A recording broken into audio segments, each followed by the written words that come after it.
Go. Well, we got one of those divisional type games that feels like, even though it's not. I just said that in the chat and I'm sitting there thinking about it. But it kind of does feel like one. Jacksonville going into the Big Easy, two broken quarterbacks, both been hurt. Lots of great storylines today. Derek Carr hasn't been great in New Orleans, and Trevor Lawrence is just starting to they're starting to find rhythm in Jacksonville, and I hope that he can play a good game today and get out here and be effective, because playing in the Big Easy isn't easy, and I know that it's tough for me to pick New Orleans in this game, so I did take Jacksonville. What's going on, everybody? Sports Cat is in the house representing Jayville tonight from Duval County. Very cool, very cool. FL Thunder Digging with Rob was in here first, I think. That's amazing. Rob first at anything. What is up, my brother? Nice to see you. Graham Saves 33. Mark's in the house. Crafty. It's all good being third. Ain't nothing wrong with being third. And then let's see. Anybody else? Stranger 420 says who day? And I think that's just about it for the early crowd. Man, I was sitting here talking about it and went and did some deep diving. What's up, Brian? Thank you for coming over and stopping by tonight. Always appreciated. Look for a random ORH stream sometime between Friday afternoon and Saturday afternoon. Got some stuff to do there. I want to catch a different crowd. But thank you for coming in here tonight. I appreciate smashing that like button and hanging out for a few. It does help. And Alex and I do appreciate it. Sam's in the house. What's up, brother? Nice to see you. Let's go, Jags. Time to play ball, sunshine. Get this game on the road. Derek Carr, I was sitting there just blaming a lot of what's going on Derek Carr, because I like to blame him. It's part of my. I feel like he got more money than he was worth going to New Orleans, and so I like to blame him. But a lot of his problems this year have not been his fault. A lot of his problems this year has been on a very makeshifty offensive line that's kind of been very rotational, and he's just not been protected well. The running game hasn't taken off. So, and I think that tonight, with Josh Allen on Jacksonville and Travion Williams, is that his name? No. Trying to remember the other guy on the Jags, the other young superstar pick from last year, coming in off the other end. I think he's going to have trouble tonight. And it's going to be interesting in here. We also get Jamal Williams back tonight. And so that running game is going to be a big emphasis for the Saints, I really think. Yeah, and that's a shocker, Sam, because Jacksonville's defense has been very active. There's only a few big names on that D, but they are ball hawks. And Derek Carr has the tendency, when pressured, to turn the ball over. So I really feel like, even with a broken Trevor Lawrence tonight, Jacksonville should have a really good opportunity. The excited Chargers fan from Monday was supposedly from Minnesota. Dude, that's pretty hilarious. That girl cracked me up. And you know what? And I know Sam will know, and maybe some of you guys will. Some of you might be a little bit young, but the first person she reminded me of when I saw her face, and she kind of had, like, and I don't want to say it like degrading, but kind of a receding type hairline that was up here a little bit, and she was real thin and tiny. She reminded me of the sniper on Full Metal Jacket up in when they're in that town. And just the way she looked, and I really felt like That was the first person she reminded me of watching her do that. Photographed previously wearing an Adam Thielen jersey. Well, I mean, there's not much difference between Minnesota and the Chargers, to be fair. Both teams just kind of seem to struggle a little bit. Yeah, I mean, fair enough, but still. Craig says she's a plant. Yeah, because they all of a sudden the camera's focused on her, and then all of a sudden everybody had her name. And so, you know what? We'll say that might be a plant for the NFL, but man, her energy was infectious, though, right? I mean, I guess mine would be too if I was getting paid to do that. I mean, if that's the case. Fun times, though. Absolutely love it. Man, anybody else got any thoughts on today's game before we kick off here? Yeah, Bark. Yeah, I mean, the fact of it is that I worked a lot this week and I haven't sit down and haven't got to watch any McAfee. I haven't got to watch a whole lot. I listened to a little bit of NFL radio on my way home. She reminded me of the mantis from Guardians of the Galaxy Fair. I wonder who's going to be left healthy by the end of this one. I'm not so sure that if Jacksonville gains control of this game, that they don't pull Trevor Lawrence out. Slubbert here is accounted for. Everybody say hello to Rob. I'm going to call him Rob really quick like here. But he is affectionately known as Slob. Great, great, great friend. Fun times to hang out with Rob. When you see the picture of me and Alex standing on the field at Tampa Bay, he was with us that day. So still a really fun guy, fun time. I would assume so, Craig, about the shoulder issues. That doesn't just go away. So I would say that, yeah, I would say that that's still going to be a problem. And I'd say that New Orleans is going to heavily rely on the running game today. Dude, that was a very fun day, Rob.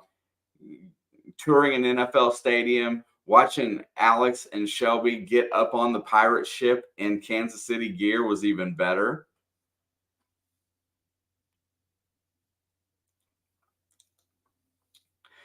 Crafty. No, he's just having car issues.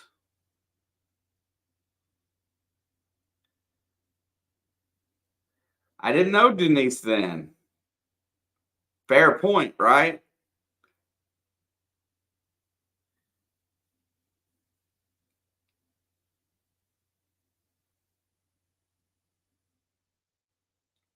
I mean, if I come back, if I come back to Tampa anytime soon, the next time I come back, I will gladly take Denise on a stadium tour, and I'll leave you to metal detect somewhere. She's earned that, but I got to get some of them gooeyes. I gotta try that, even though I don't usually eat that kind of stuff. They sound amazing. I'm ready to fire this game up. Let's get it. We all found silver that day. That's a good day. We found silver and we got to spend time together. Fun times. All right, let's drop some predictions of score in here today. I'm gonna do mine.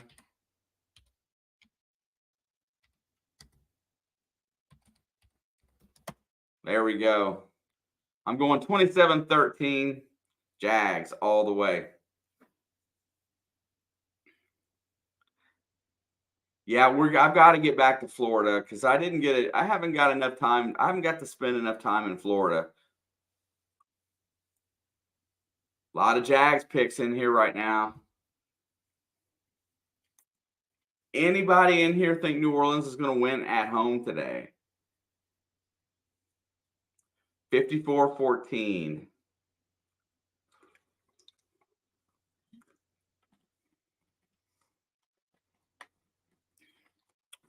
Yeah, Stan Pratt. ETN's been having a great season. And I really feel like they're going to lean on him today. So if I had to guess, watching Joe Burrow the last 3 or 4 weeks with a bum calf, you're going to probably see the same type of game plan uh, with Trevor Lawrence today. You're going to see short, intermediate passing. You're going to see a heavy run, a heavy dose of the running game. And I look for ETN to have that kind of day too. I love this New Orleans Saints defense. They are really good too. I think there's just a lot. Oh yeah, thanks. That my new block wall looks good, doesn't it? No more green screen. I got something that I like back there. I couldn't stand the concrete blocks.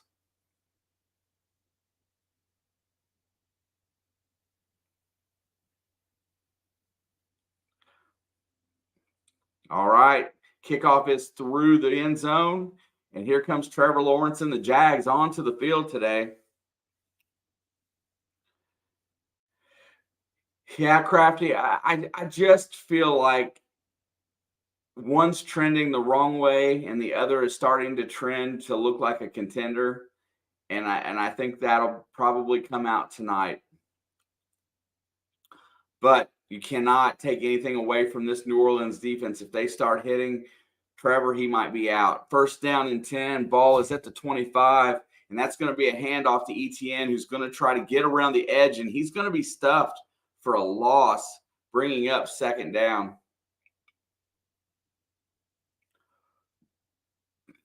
Who has better hair, Trevor or Tay-Tay?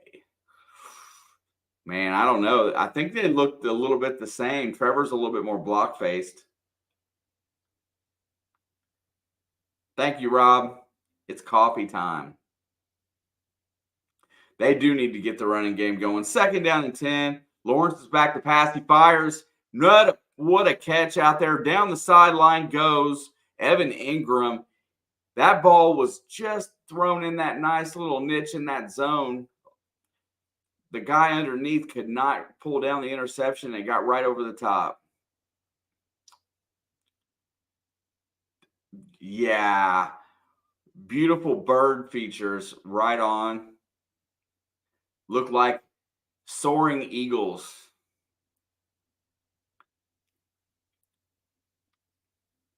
First down and 10. Ball is at the 45. He's going play action. Lawrence going to dump it out to ETN in the flat. He's got 5, 10, 15, 16 yards on the play. Troy Polamalu has the best hair in football, in the history of football. Yeah, we can go that. That would probably be my bet. ETN is fast. He's a small, strong back that can get through holes really quick.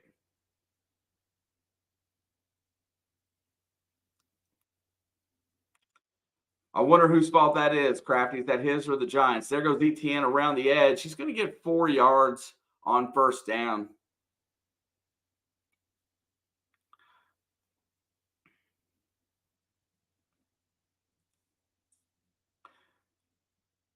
Giants have, they let him go and he found a home. If I'm home, Sports Cat, I will stream that football game. Yes, sir. I'll know probably depending upon if I have to work. Second down and 6. Lawrence is in the gun. He's back to pass, looking forward, steps up, takes off. He's going to run with that bum knee, and he's going to get a first down +4. And we have an injured Saint on the ground. Lawrence he evaluated, went through his reads, and there was a big hole in the middle of the field, so he just takes off. And I can't see any ill effect on that knee yet.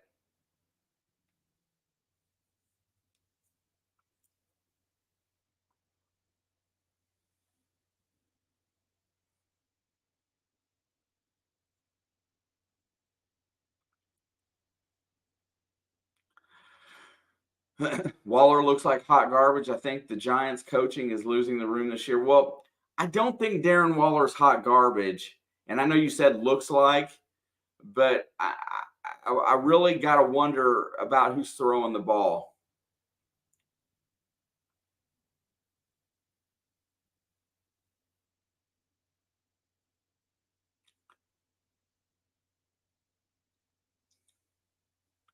I think the Giants have quarterback issues. I really do. I think Danny Dimes got a little bit much for what he's worth. First down and 10. And he's going play action. He lets it go over the middle, has to get it out fast, looking for Evan Ingram because the press was on. They were coming at him. And he does look like a bird.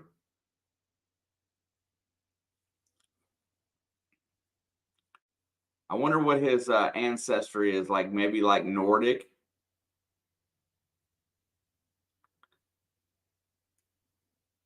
Somebody look up Trevor Lawrence's descent and Tay-Tay's descent.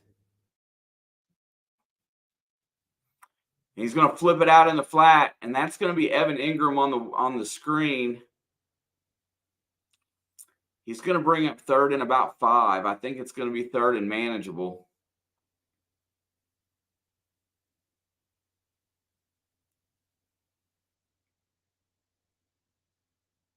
Third and 7. Didn't get as much as I thought.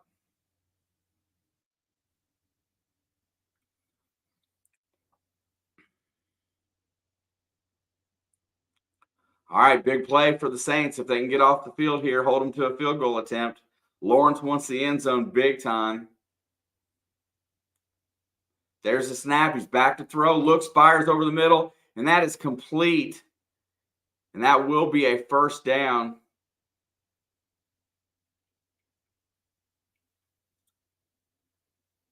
There he is.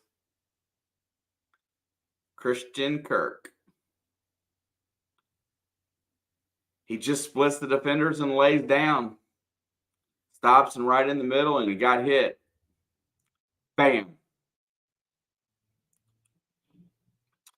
All right, first and 10. The Jags have entered the red zone. He's gonna what a little trick play there. Flips it out to number 39. He's gonna go all the way down to the 2. Not sure who that is. Oh, that's Agnew. Nice play design there. They faked the flip to ETN left, and then they hit him on the reverse going right. And if it wasn't for the one little hand there, he'd have been in the end zone. If Debo hadn't got his hand on him, he would have scored. I'm trying to think where he was at before. First and goal, they're going to give it to ETN, who plows into the end zone for 6. Jacksonville gets on the board first.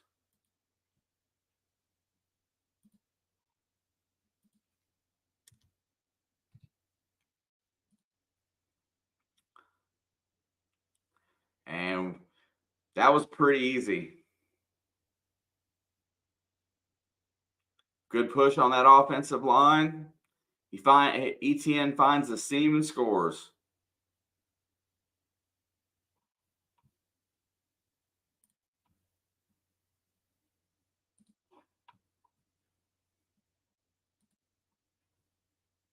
Extra point is up, and it is good as well.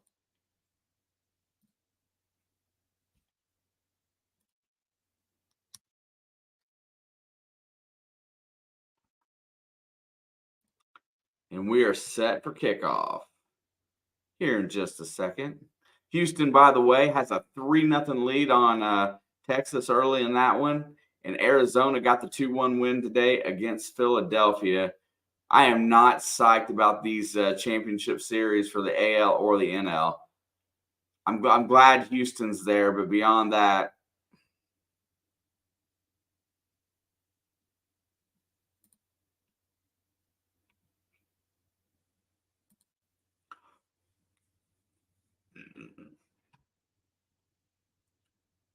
Jamal Agnew, right? Yeah.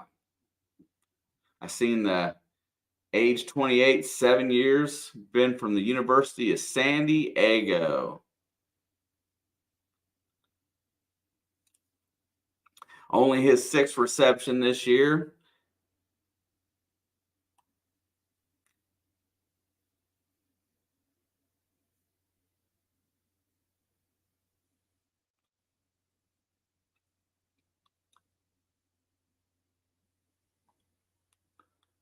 Jamal Agnew, trying to see if he was anywhere else.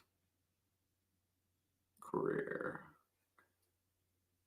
He spent 4 years in Detroit and then the next 5 here in Jacksonville. At least 4 years in Detroit.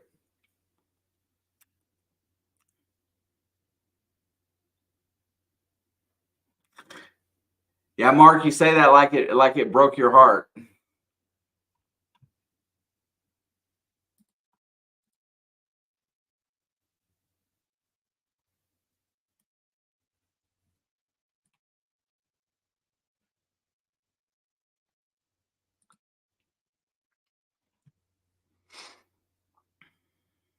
It was traumatizing. You know what? In today's game, if anybody returns a kickoff for a touchdown, I bet it is traumatizing.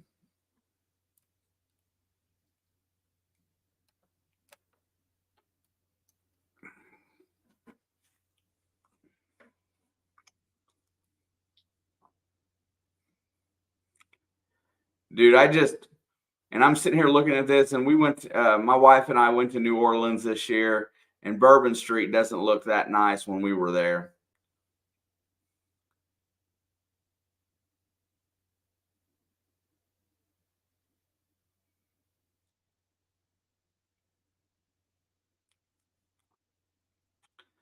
And there is the kickoff. That's going to sail through the back of the end zone.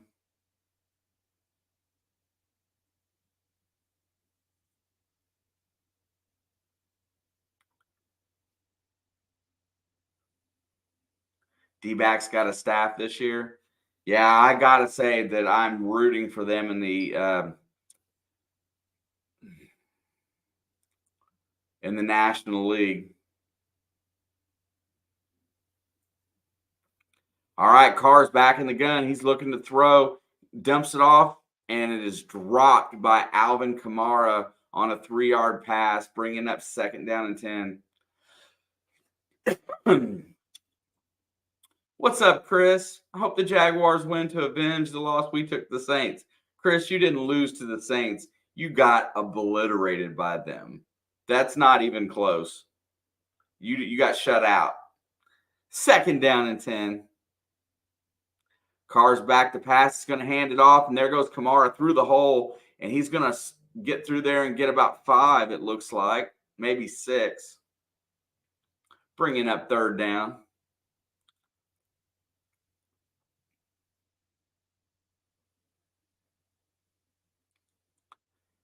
Big play here for Carr. 3rd down and 4. Carr's in the gun. Looks like he's got about 4 wideouts. They're back to throw. There comes pressure. They go by. He dumps it off to Kamara, who rolls into the 1st down. Nice play, but not, right there.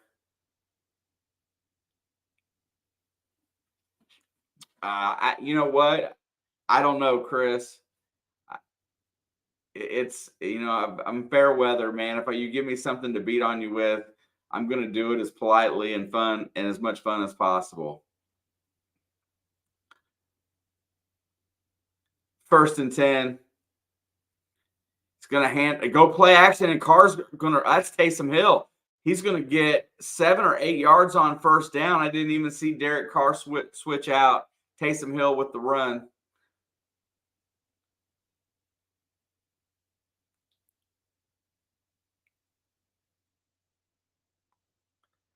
I mean, Mark, I don't know what to beat on you about, and it'll come, though.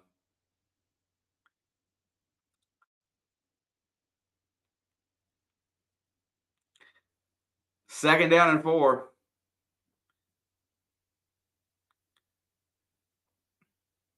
Carr is under center. He steps back. He's looking. He rolls out.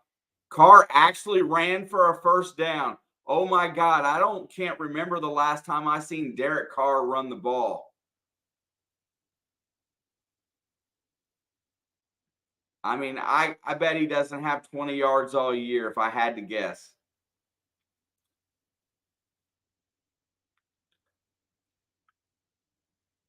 Yeah, he looked like he's never ran in his life. He couldn't stop, and then he fell forward.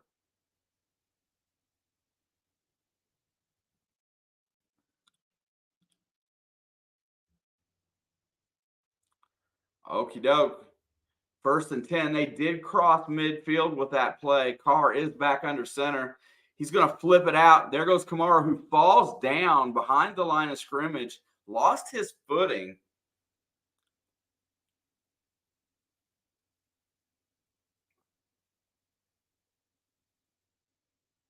And looky there, there's Drew Brees at the game. I bet he could still suit up and wing it.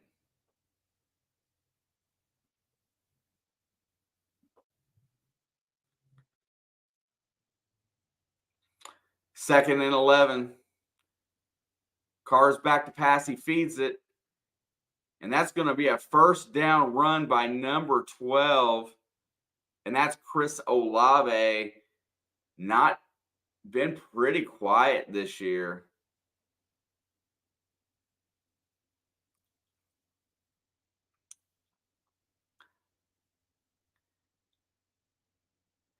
Chris Olave just juked his man and got moved on down the field for the first down.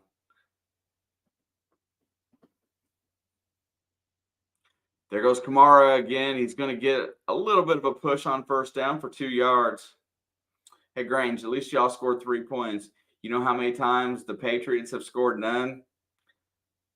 Chris, I don't know, but that has to be the first shutout in a long time.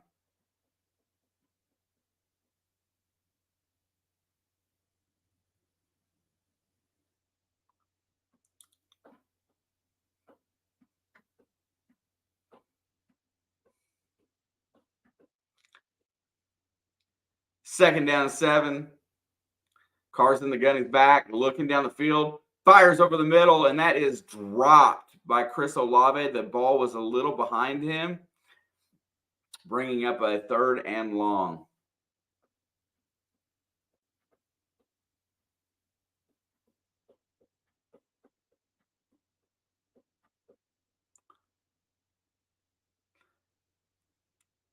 The throw just didn't have enough zip and was a little bit behind.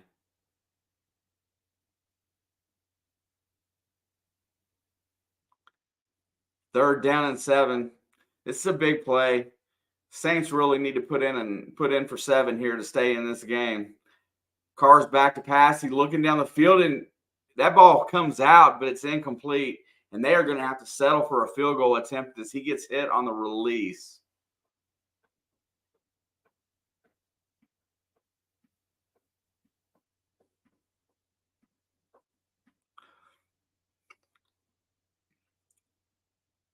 Trade deadline's coming up.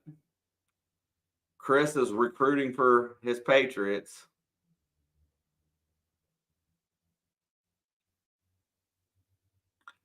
Blake Grupe. I don't know if that's how you say his last name or not.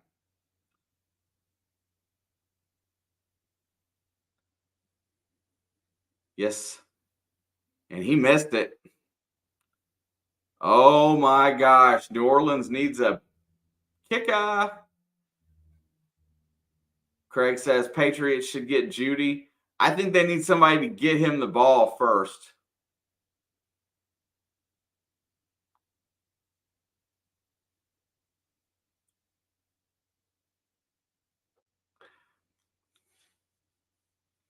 Looks like New Orleans is going to be shopping for a field goal kicker after today.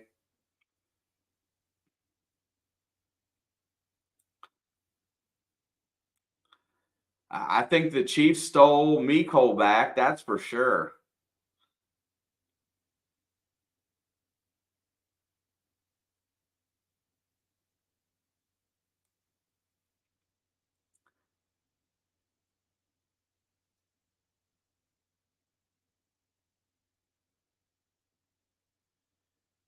Man, Mark, you're not too optimistic about your hometown teams, bro.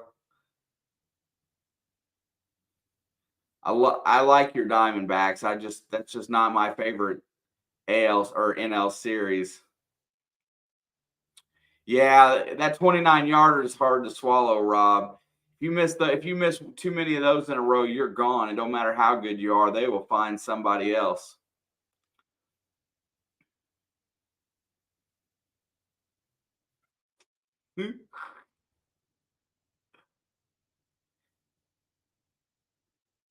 Looks like Carr's drive stalled. But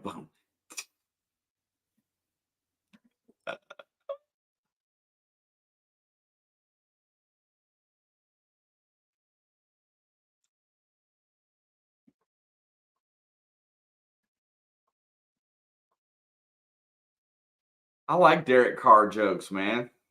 He needs to get him some auto insurance too.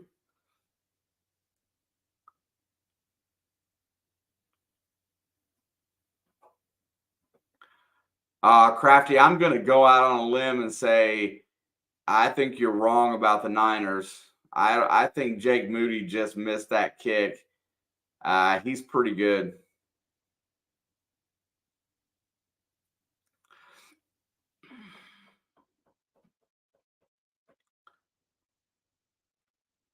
And it wasn't like he shanked it or anything. He just missed it. Mark my words, he's gonna be okay.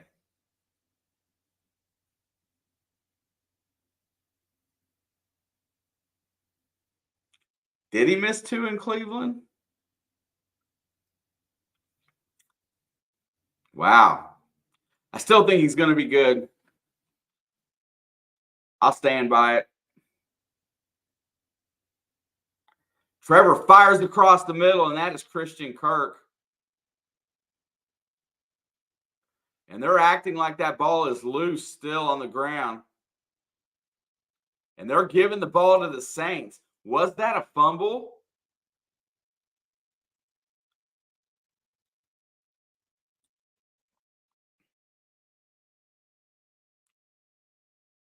Let's see.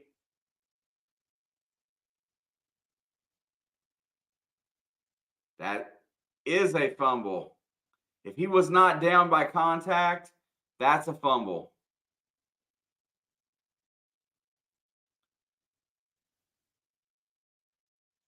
They're not showing the original fall. That is a fumble. That ball is turned over.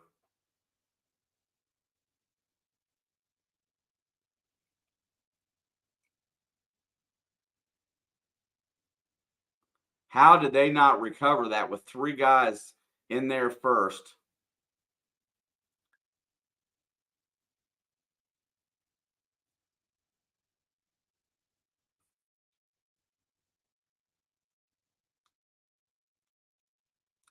All right, it's going to be 1st and 10. They're going to give the ball to Kamara, who bangs off of one guy in the backfield and rolls out and gets about back to the line of scrimmage. Not much running room going on right now for New Orleans. Adebo must have been the one who got the fumble.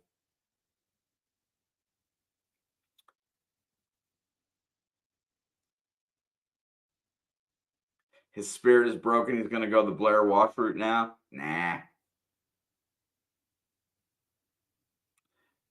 He's going to go play action. He looks. He drops it out. It's caught. That is going to be Chris Olave for about a 4-yard gain, maybe 5. And that's going to bring up another 3rd down.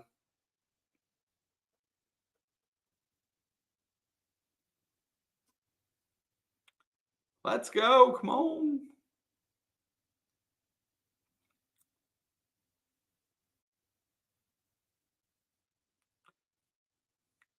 All right, they got Carr in the gun. I think Williams is in the game for the first time this year. I haven't seen him play yet, or the first time I've seen him play. Carr's back to pass. He throws it across the middle, and it's incomplete. Don't know who the intended receiver was there, but the ball goes across the middle, and they are going to have to punt. So the turnover does them absolutely no good. Let's watch this play and see who it was intended for. I saw Michael Thomas out there, but that's not it.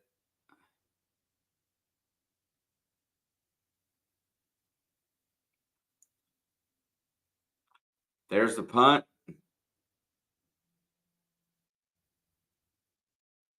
And the ball is muffed, and the Saints have it again.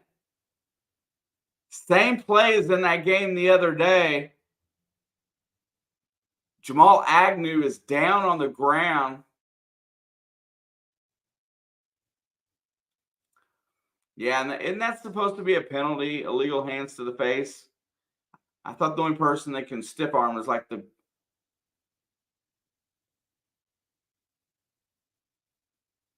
dude.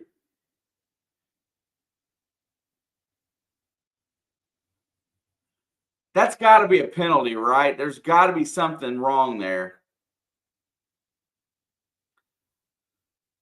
Maybe I'm wrong. I don't think that. I mean, he kept his yard distance, but I don't know. Is that something they practice? I wonder.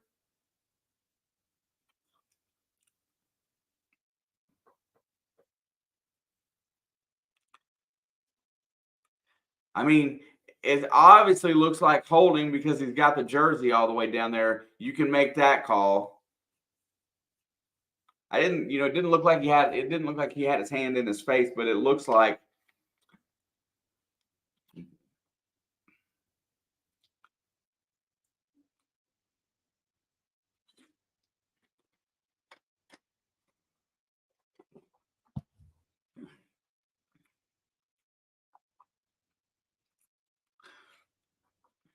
Yeah, I was just calling that he had a hold of him and he pushed him by his shirt. I mean, he had a grip. But it wasn't a penalty in that game the other day. It was really similar play too.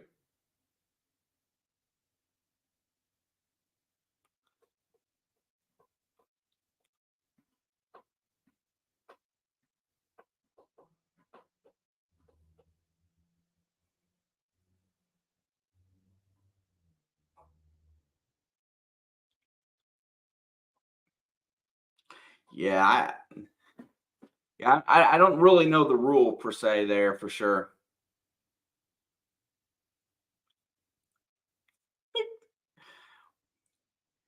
Well, you can if they can't get in the end zone, but 2 turnovers in a matter of 3 minutes, nah.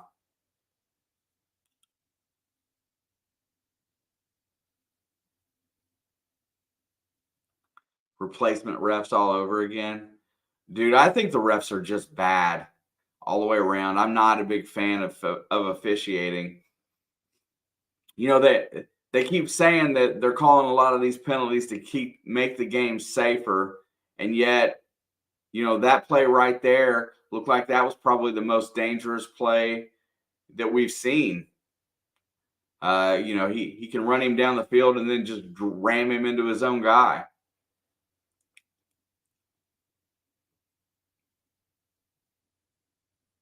There was better officiating in Pop Warner. Yeah, because those referees they actually cared about the health of the player.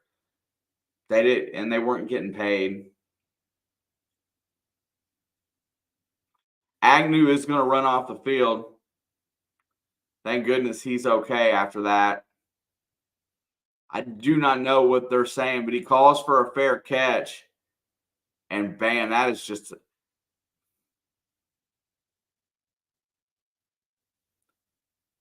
All right, New Orleans ball. Carr hands it off. And I think that's Jamal Williams. Yes, it is.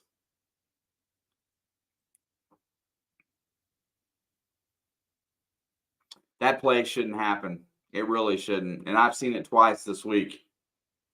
Well, between last week and this week. This is a new week. All right, and New Orleans is in the red zone for the first time today.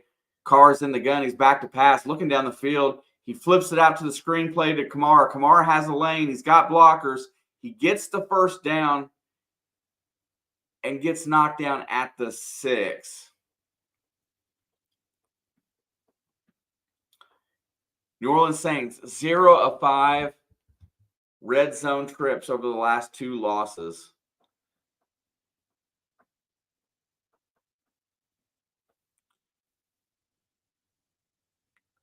All right, it's 1st and goal. This is their chance to tie this game back up. Took 2 turnovers to get here, but they're here. Hands it off. There goes Kamara, and he has nowhere to go. You know what? He needs to throw the dang ball to Michael Thomas.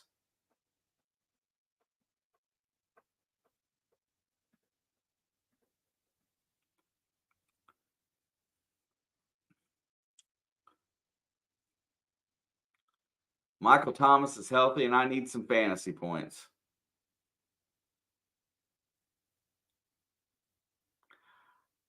My fantasy team, if I have to play Michael Thomas every week, I'm not very good at wide receiver. Play action. Nope. He's looking, looking, rolls out, still looking, flips it up into the end zone, and incomplete. I think he's out of the back. That is Shaheed. Had all day to throw that ball, nobody to throw it to.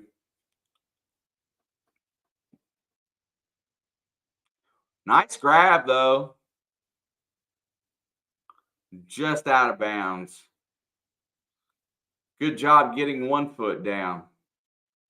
Let's see where Chris Olave was. There's Miss Holly Winchell. How are you doing, dear? Good to see you as well. And that ball, that was a great grab. He just couldn't get that 2nd foot down. A one-handed grab. Here comes the blitz. Carr's back to throw. He fires. And that is tipped up and out of the back of the end zone. Good defense there by number 30. Michael Thomas was the intended receiver.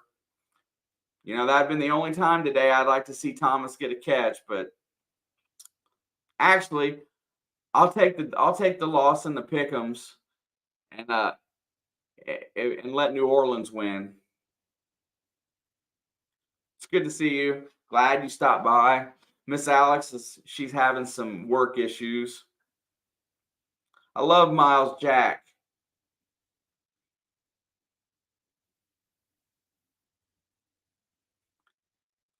Isn't that the dude that bought the hockey team with his mom? Former Pittsburgh Steeler, former Jacksonville Jaguar. I will do, Miss Holly. She should be home sometime. I'm not sure what time. I think she doesn't get off until later, but yeah, for sure.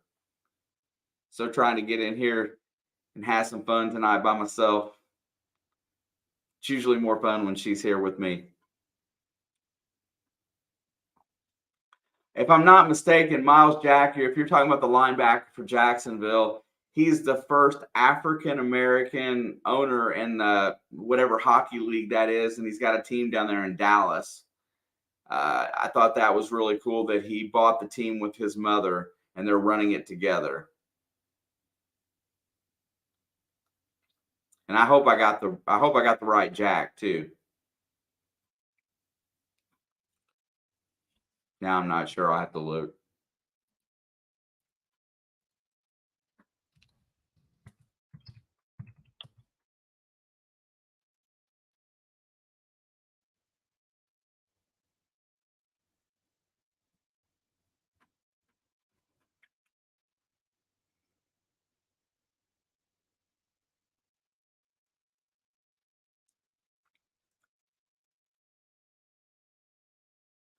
Getting out of Vancouver. Yeah, I'm not a hockey guy. Okay, I wanted to be sure I was right because, that's a really cool story, though. He retires fairly early out of the NFL and then takes his earnings and goes in with his mom on buying a hockey team. I thought that was really cool. I think it's in the Dallas area. I cannot remember the name of the team. A great story this offseason.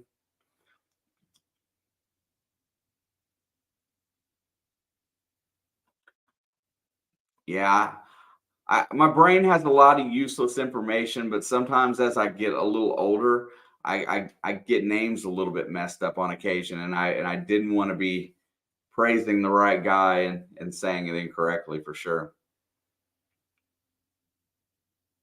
I expect somebody to call me out. Chris will call me out quicker than anybody, just so you know. The Allen Americans. Yeah, that's it. I know it's in. I know the team's like in North Dallas.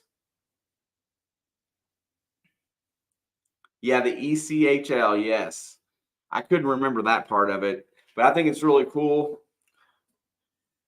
Not a hockey guy, but at least he went into doing some business, and not sure why he retired. He retired, I think, at 28. So awful young to be out of the league.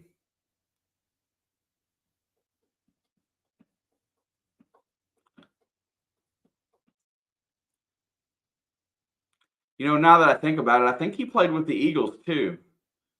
Eagles, Pittsburgh, and Jacksonville, if I'm not mistaken. All right, Lawrence is in the gun, 7-3. There is the handoff to ETN. He's going to bust up for about 5 yards on first down. Hockey has a similar development system to baseball. ECHL is like, I got you, like A ball, triple A, double A.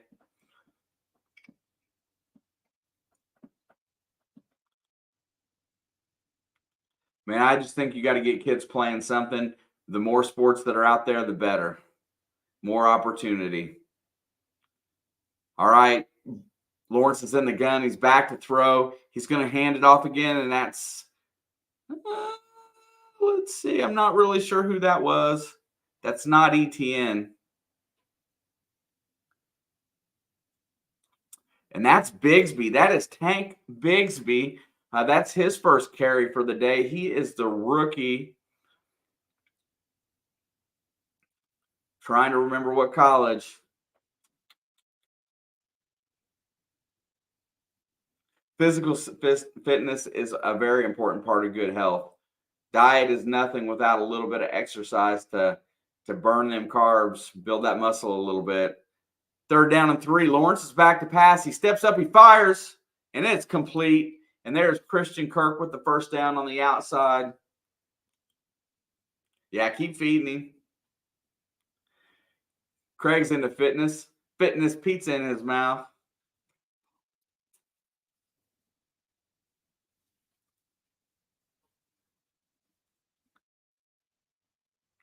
Yeah, I got my walls done behind me here with that block. Look, I'm going to do some really nice decorating. I'll be here all night.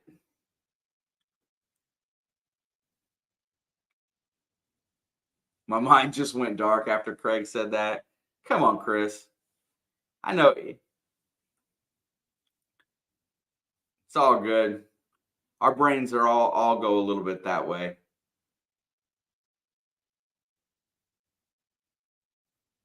Pizza will make a guy go dark.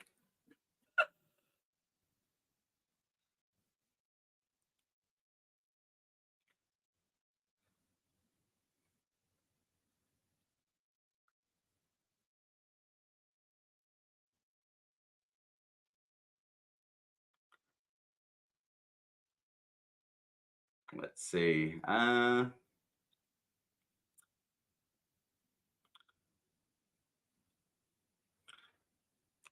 Yeah, I got so much. Like for me, Mark, I'm a NFL. I listen to NFL. I read all of it every day. Baseball, I know I'm a baseball player. I know a lot about basketball and how the game is supposed to be played. So that's my 3 go-tos for what I know the most about. Hockey is my least. I haven't watched a full game of hockey ever. I've probably watched more soccer than I have hockey, but I'm full of useless information. I stuff my own crust. Woo! Thunder and lightning. Can y'all hear that?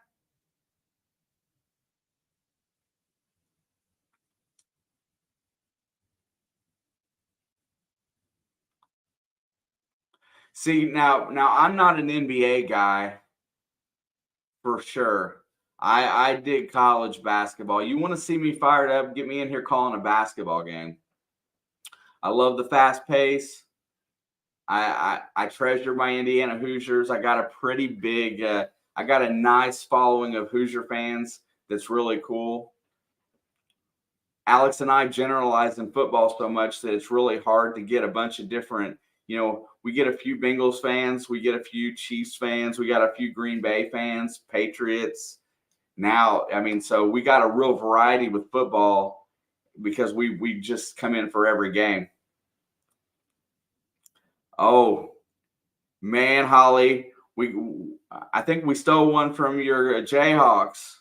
That Liam McNeely, and now tomorrow maybe Boogie Fland as well. There is a play action. There's a reverse back to Lawrence, who's going to throw it downfield, and that is caught by Agnew, who comes back across the line after making the catch, and his forward progress would have been a first down. Actually, Craig, they got 8. See, I remember. I'm pretty good about remembering who people like and what they like, especially when I get to know them.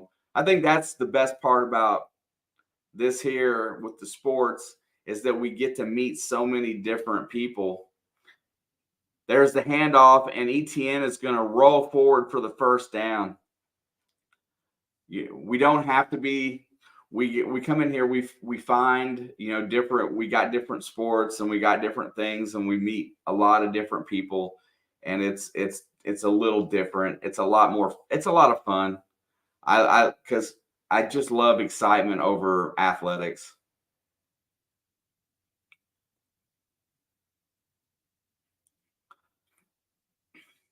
That's the story of Arizona basketball, Mark. They they had the team to win everything last year. Lawrence is back to pass. Here comes the blitz. He steps up. He's going to run again. He's at the 40, the 35, the 30, and he gets out of bounds at the 23-yard line. But I want you, and that's the thing, Mark. There's a lot of the good athletes from four and across the way, and on that Arizona team. The problem is that the one thing you have got to remember is that these are 18 to 22-year-olds, most of which are only there for a year, and then they go to the NBA, and it's a lot harder to get 5 guys running down the court on the same page continually for 40 minutes. It's a very tough dynamic. And young kids, NFL is different. College football, you see inconsistency like that in college football as well. Mind you, I like college football a lot as well because I've been watching a ton of it.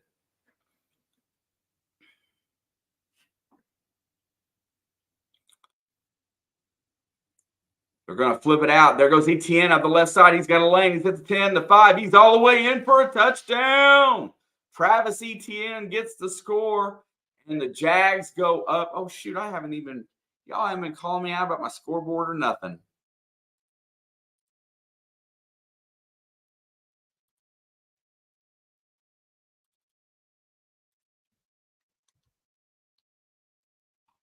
Man.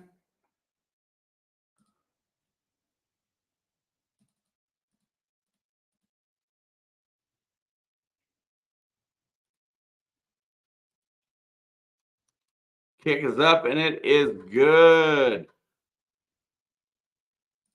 Sorry about the scoreboard. Nobody was really nobody. I get talking, man. Trust me, it's the life bill out here in Tucson. When they are doing well, everybody is happier. The vibe is better. Everybody feels more motivated. When the team is not doing well, the vibe is just sad. I hate to hear that, honestly. That's what sports is about. I mean, it's really about, it's more about the show that they put on for the fans, getting a following, getting people hyped. You want to get out and support what you love, but you know what? You got good times and bad times, and I don't think the whole area should get down over it. But I went through a phase here in Indiana.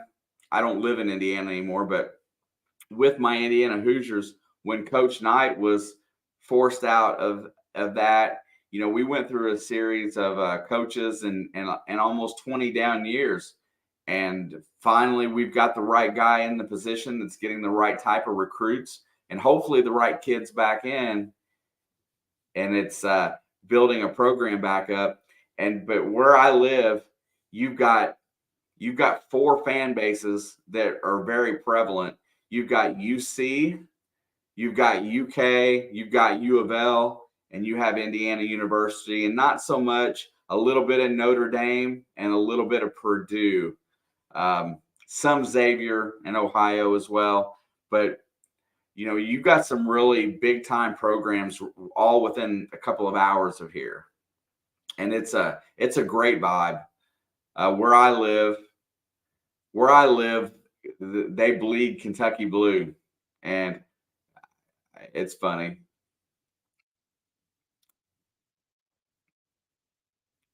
And then I think somebody was in here talking yesterday or the other day that Kentucky's going to start 3 7-footers this year on their lineup. So that's something else. And it's more than the university, it's the whole city. Well, I was in school at Indiana University, Mark, and when I was there, that campus was electric. It didn't matter what was going on. In all honesty, the city of Bloomington, Indiana, just revolves around that basketball program. Frank Luterate in the house. Thank you, sir. Appreciate it. Anybody that's in here that hasn't smashed that like button, please do so. Autism Mary is in the house. It must be 9 o'clock. That's what it is. That's what's going on. Because if for those of you that are looking for my other stream, it will come some oddball time between Friday and Saturday, whenever it feels clear and I'm available. Gotta come in here and support the Thursday night football until Alex gets a regular schedule figured out. But Mary, Frank, thank you for stopping by. Definitely appreciate it.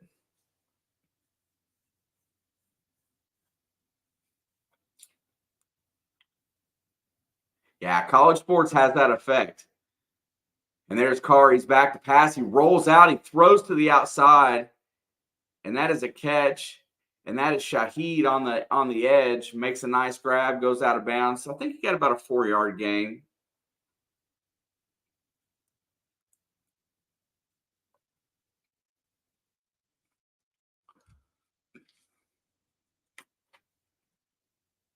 All right. Second down and 5. I'm sorry, got 5. Carr's in the gun. He's back to pass. He looks. He fires. And that is caught by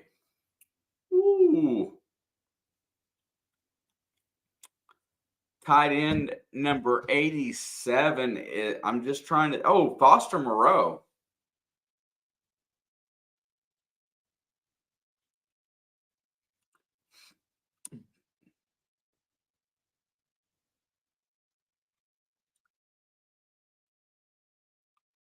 Forks down, bear down.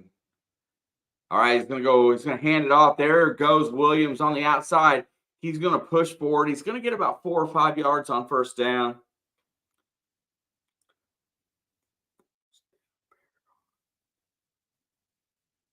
Forks down, bear down. Forks down, bear down.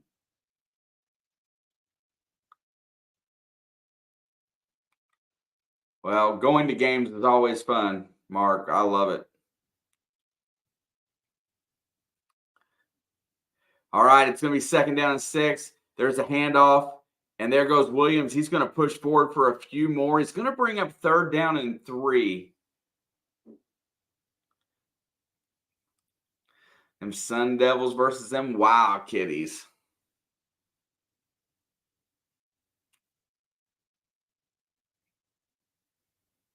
All right, that looks like New Orleans is going to go hurry up here. 3rd down and 3. Carr's in the gun. It's going to reset the play at the line. He's going to audible it. Let's see. He moves Kamara over to the other side. He's back to pass. There's the protection. Gets through. He throws the long ball, and it is to Michael Thomas. But what a defensive play out there on the edge by number 31. And that is Williams, who just gets his fingers on the ball and robs a nice play. I need Michael Thomas to get a couple grabs today. I need about 6 or 7 points, so come on. He had just good coverage. They're going to go for it on 4th and 3 here. No man's land for the Saints. There's the snap. He's back to pass. Looking, fires, tipped, and it's incomplete. And that is going to be a turnover on downs. But there is a late flag coming in. Let's see how the referees can affect gameplay now.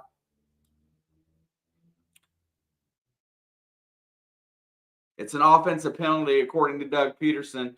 And the Jags, Shaheed looks like he pushed off.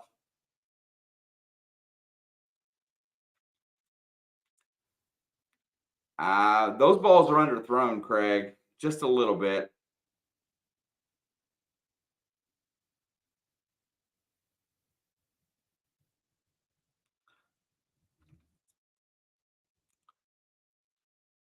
Telling you, this Jags team doesn't look bad at all. Doesn't look bad at all.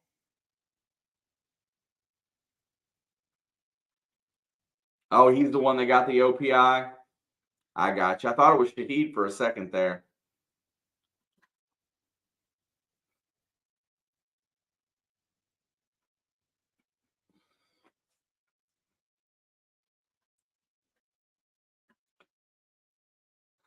A lot of games on this weekend slate that I didn't much care for.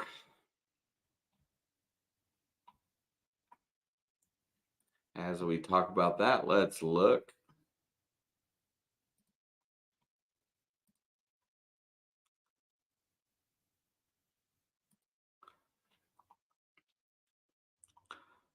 We got Atlanta at Tampa Bay. We had a Bucks fan in here earlier.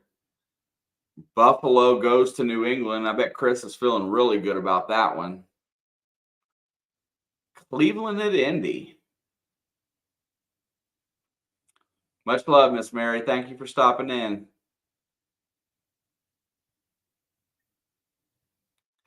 Detroit at Baltimore might be the game of the week.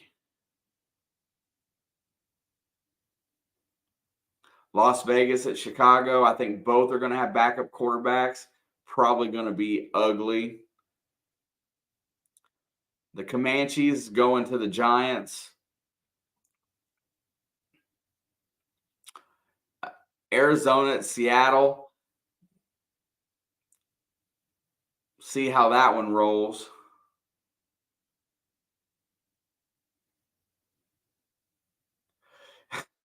Yeah, Crafty, I like the afternoon streams, but it's really tough when I go to work so early on a Sunday and then I try to get home just in time for that and then to be here for 2. It's tough. There's Jim. There's one of my resident Hoosier fans right there talking about Minshew Mania. Ought to be a good game. Hopefully Minshew does not get beat to death by Myles Garrett.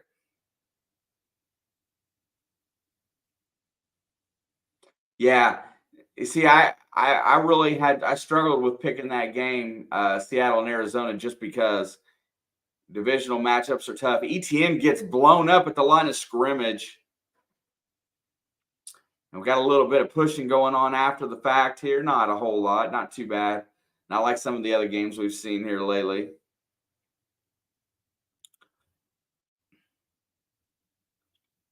Jacksonville is going to be very content to let this clock run and try to burn it while they make this drive here. So I look for them to keep that bad boy rolling.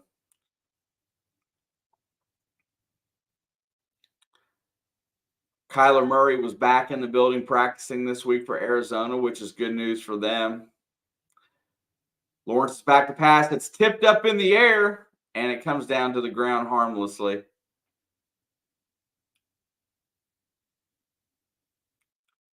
I'm not sure, Sports Cat.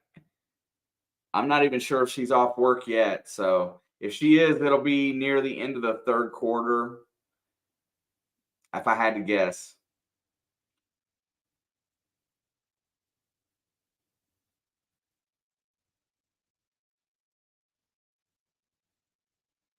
If I had to guess. Third down and 10.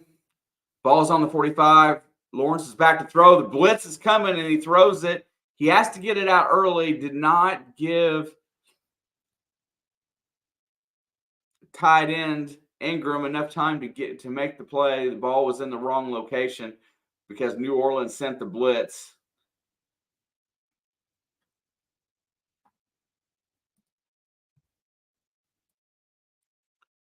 Miss Holly, you're loved. Thank you very much for the nice super sticker. Definitely appreciate you. As the Jags get ready to punt. Gets it away clean. Let's see if we can run their guy into him. Almost. He's wanting a flag. He's wanting a flag for somebody for interfering on the catch.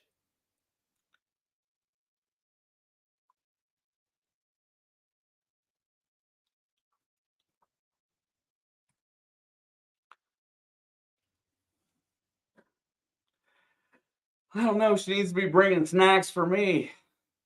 Dad worked a long day today.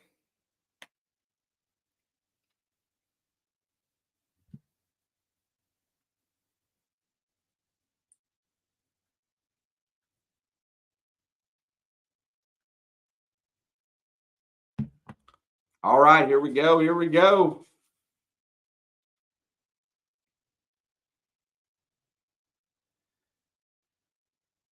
If I had to guess, that's the Bears' strategy to drafting players. I mean,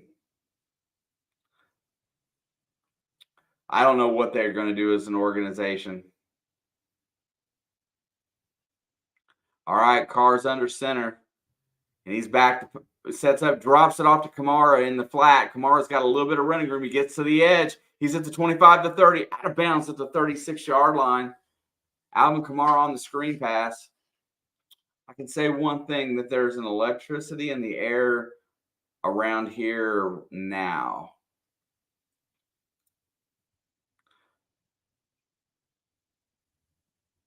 Immolation would be a nice idea.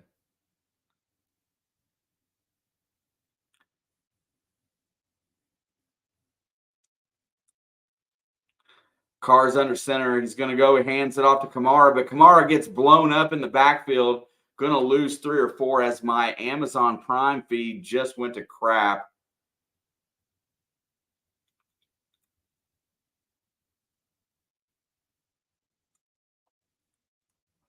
There is a flag on the play.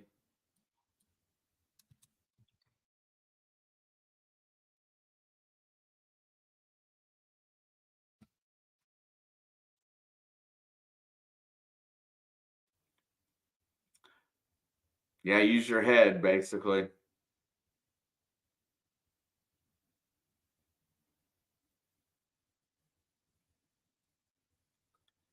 Was that unsportsmanlike?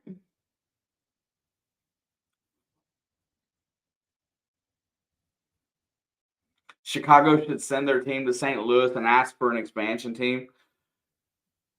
I could get on board with that because the ownership in Chicago just, I think, sucks. First and 10, ball's at the 47.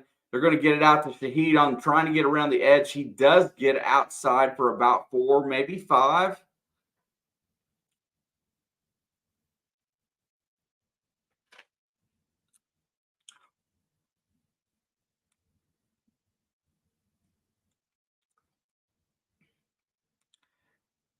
They finally got the paperwork done for Goodell's extension through 27.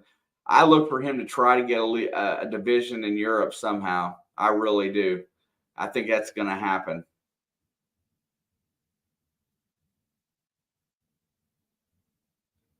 Back to pass. He looks. He dumps it off. He's going to get it to Kamara. And what a nice open field tackle by number 31 Williams for Jacksonville. He leaves him short of the first down and is going to bring up third down. I don't know that I've ever seen very many people tackle Alvin Kamara like that. took him flat out. I heard planning for a Super Bowl in England at some point. Yeah, it really feels like that's the direction. I think Goodell wants to make the NFL worldwide. 3rd down and 3, big play for Carr. He's back to pass. Fires over the middle, and ball's tipped up in the air, incomplete. Olave is looking for a flag, and he is not going to get it. Now, the Saints are in the exact same location that they were last time when they went through it on 4th down, but this time they are going to punt.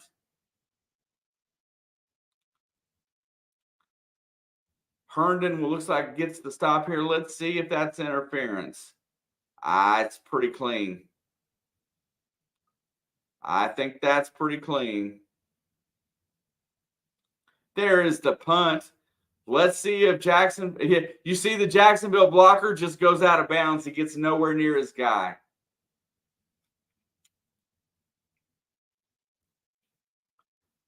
How far of a drive is it from Boulder, Colorado, my friend?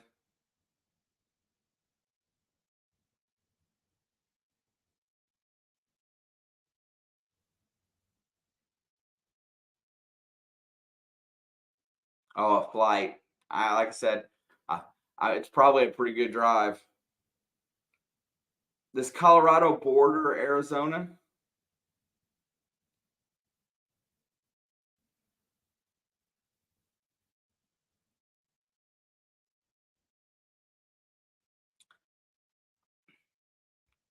It's not too bad then.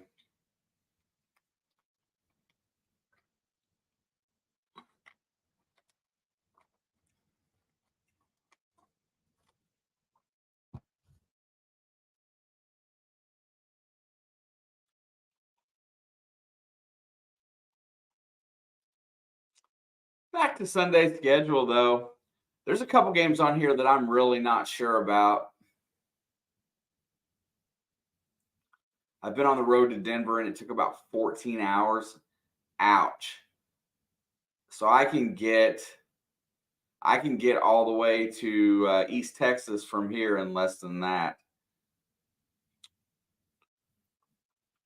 That game, Pittsburgh at the Rams tomorrow afternoon, seems like one of those games that just don't quite know how it's going to go. Pittsburgh's got a great defense. The Rams don't do that well at home. Everybody's picking the Rams. I wanted to sneak a pick in there for Pittsburgh to make that game a lot closer than what they think it's going to be. And also, I hate to say it, but the Green Bay Denver game seems intriguing as well.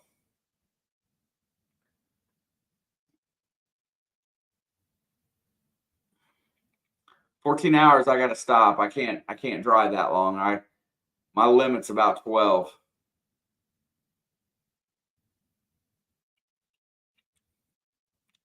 Chargers at KC on Sunday. Man, I'd really like to get home for that. Honestly. And then Miami at Philadelphia on Monday night. I'm excited. Or Sunday night. I'm excited for that.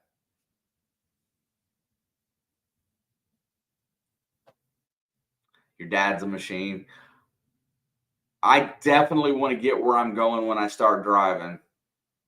But my wife, she likes to stop a lot, so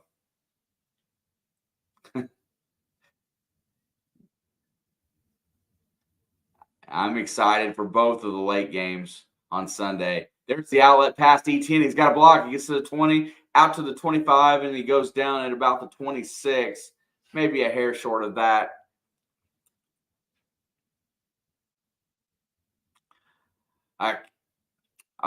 I'm glad to see Mecole Hardman back in Kansas City. The Jets were not using him at all. He's really good at playing with Mahomes in his offense, will be an asset where they're kind of struggling at wide receiver this year. Skater boy. That ought to be interesting to see. Hopefully he has a good return. There goes Tank Bigsby to the outside. He's going to lose a yard as he can't get on the edge and around. Davis makes the tackle, and it's going to bring up 3rd down here, 3rd and 3. Skater Boys Lions going to be playing a good one this weekend at Baltimore. I think if they win that game, they're going to start getting some credibility going.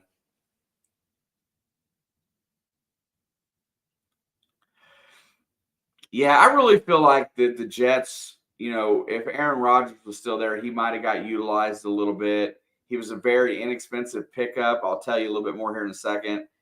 As Lawrence throws to the outside to Agnew and it's incomplete. Here's the great part about that whole thing. His contract was 2 years, $4 million, and he had about, I think, $2 million of it guaranteed. But he had $1.5 million in signing bonus. So they get him for this year and next year for less than like $90,000 a game. And that's a great price. And the Jets paid his signing bonus and his guaranteed money. Oh, no. The flag is going to be thrown this time on the play, but it looks like who has the ball? It looks like the Saints did recover, though.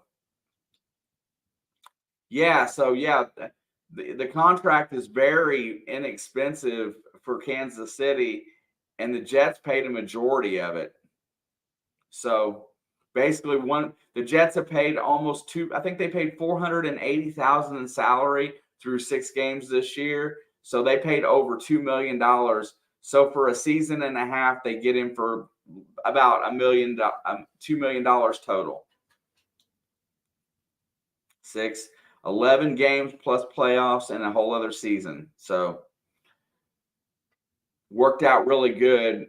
Curious if they're going to sign Frank Clark back, who's now free agent as well. A little bit of depth on that defensive line. You can just see the only thing that Kansas City really needs to get going is to get that offense a little bit more potent, and they'll be ready to rock. I always keep close tabs on them Chiefs. All right, Derek Carr's got the ball. He is in the gun. Ball is at that 46-yard line. He's back to pass. He fires. He hits Kamara, who's trying to get some room to run, and he's smothered. Down to about the 42.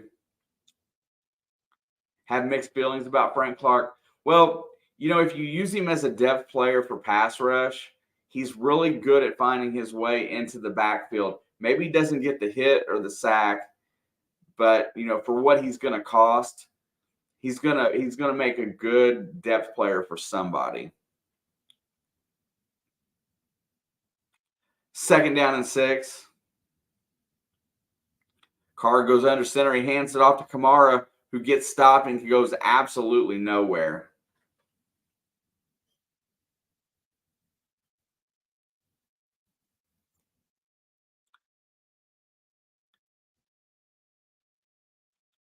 $2 months.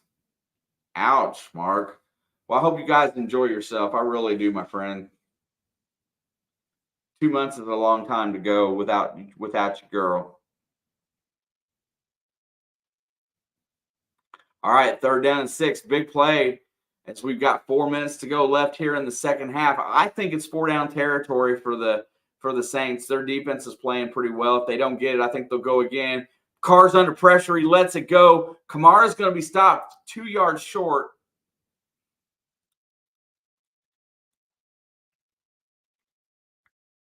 And Saints fans are heading to the bathroom for the intermission. Carr is going to stay on the field, 4th and 3.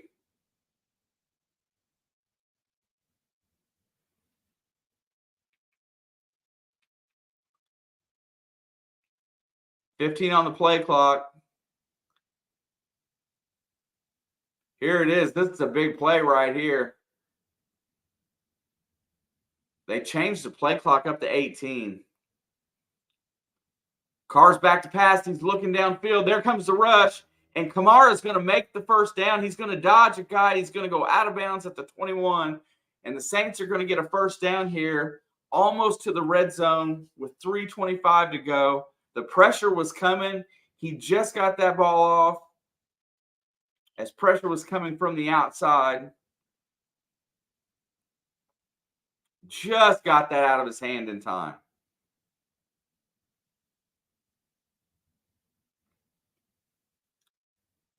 Josh Allen from the outside gives Carr a big hit. He's going to hand it off to Jamal Williams, who's going to go nowhere. Gain of maybe 1 or 2 there. It's going to be second down and about 8.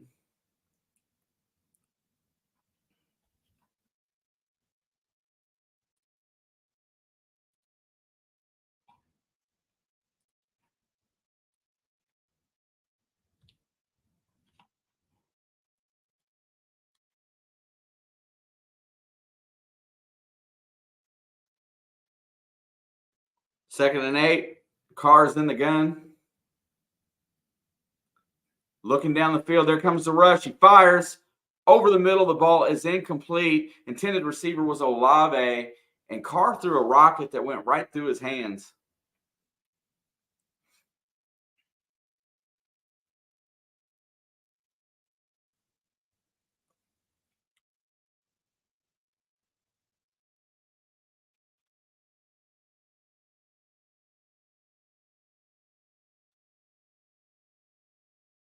Yeah, I don't know why Olave didn't come down with that one.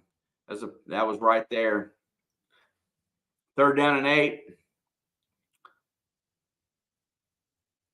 Here comes the rush again. They're going to send 5. Carr scatters. He runs. Here comes pressure. He's going to try to run for it, and he's going to step out of bounds. Carr has ran twice today. That's the most I've ever seen him run.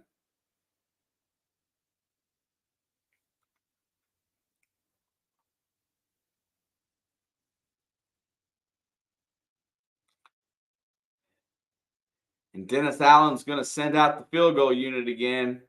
What do you want to bet if this boy misses another field goal, he might be out of a job tomorrow?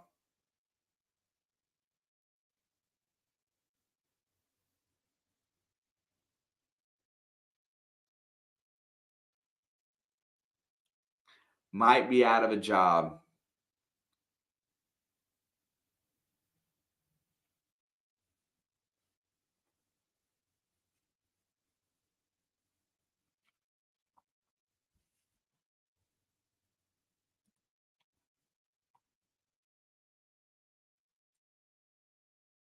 All right, all right. If anybody hasn't done so yet, smash one of them 2 buttons. Hit a thumb up or a thumb down. I definitely appreciate just taking the time to hit that button. Thank you for stopping in today as we are approaching halftime. It's a pretty nice crowd to have. Hopefully Alex will make it in sometime tonight and say, hey, definitely enjoy hanging out with y'all. Thanks for the little hearts there. Appreciate that. As we cruise up on halftime, if he misses this field goal, he might be job hunting tomorrow. Let's look out there and see what free agent kickers are out there unemployed right now.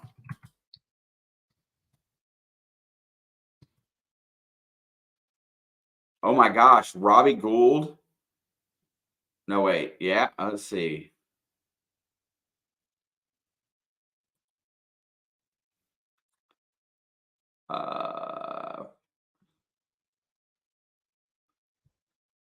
See, I'm not really sure who's out there right now.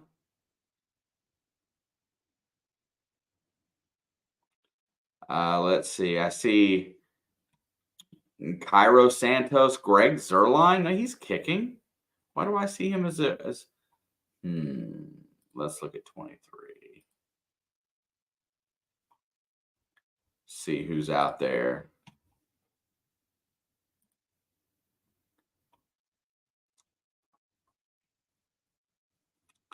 "23 available kickers out there right now," it says. I'm not 100% sure, but this is on Sport Track 2023 NFL free agents, act available players. Mason Crosby, Robbie Suckup, Robbie Gould, Randy Bullock. Randy Bullock's only 33. Craig, much love, bro. Nice to see you. Thank you. Heading to bread. Brett Maher's out there. He got Zerline's kicking for the Jets.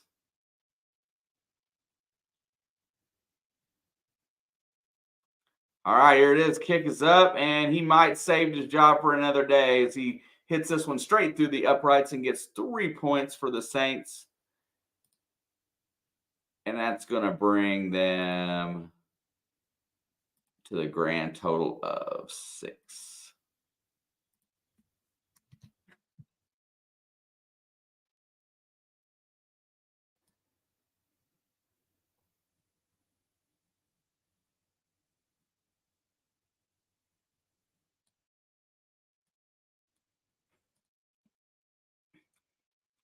Miami Dolphins, second team in history with 15 rushing TDs and 15 passing TDs through 6 games. Only other team, the 1958 Colts. That is Ryan Suckup. Oh.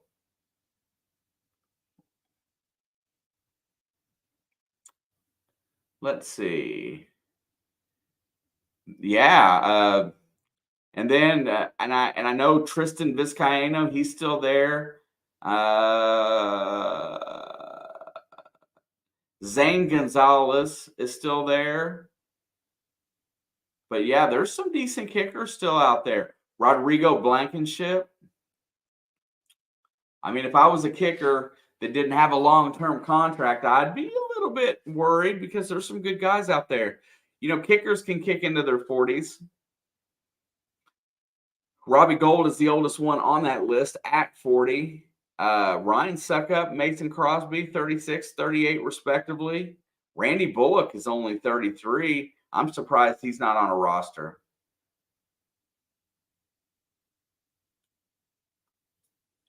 Fat Randy. Yeah. And Lawrence is going to hit Christian Kirk for a first down as the Jags are going to go into their 2-minute drill.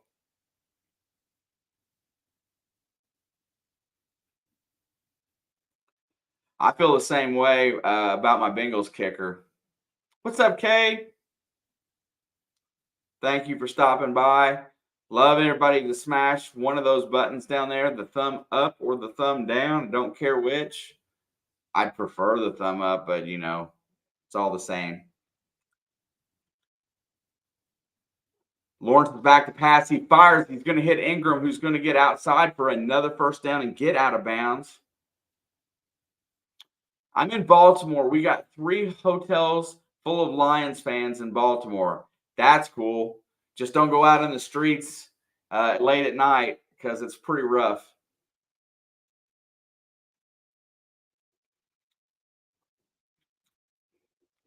You know, I really wanted the other one that they drafted before him in the draft this year, but I think they got him because of his hang time, because of what happened in the playoffs last year. There's a flag on the play.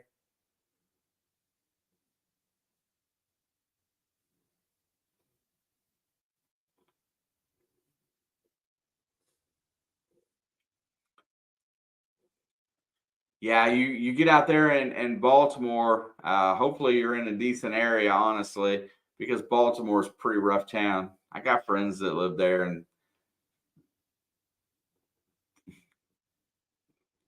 Saints, in my opinion, are underachieving by a ton. I agree.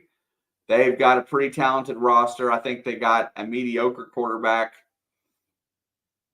and a mediocre coach. And there's the outlet to Agnew, who's going to get 7 yards on 1st and 15. Oh, I'm sorry. He's going to get almost 11 yards on 1st and 15. Well, you know what? Derek Carr stinks for the amount of money he's getting paid, Dave. I made this comparison. If you go back and look at last year's stats, compare Derek Carr and Andy Dalton and what they made and who would have gave you a better chance to win. Lawrence is back to pass. He's going to roll out, and then he fires it. It's tipped. I think it's going to go incomplete to Etienne. It's going to bring up 3rd down.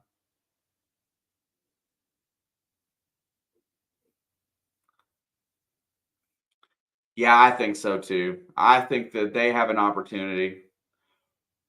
I agree. I don't. I loved Jameson at Florida State, all except for his off-field stuff.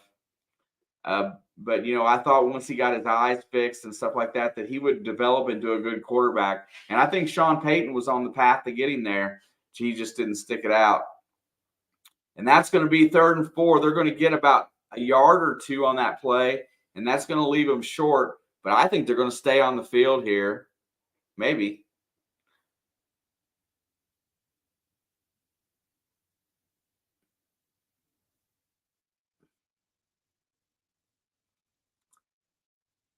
Let's see what's going to happen here. Yeah, it looks like Trevor Lawrence is going to stay.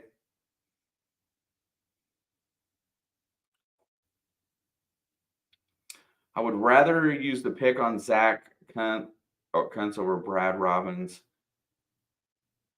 Yeah. Yeah, I think they could have I think they could have found a good enough punter they could have just stuck with that other kid for one more year. I don't think he was that bad either. I just think that he made a mistake. But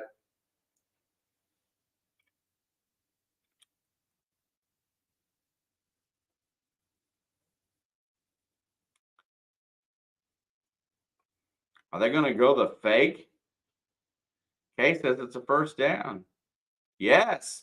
Fires it out there for a first down. Left-handed throw. Did you see that?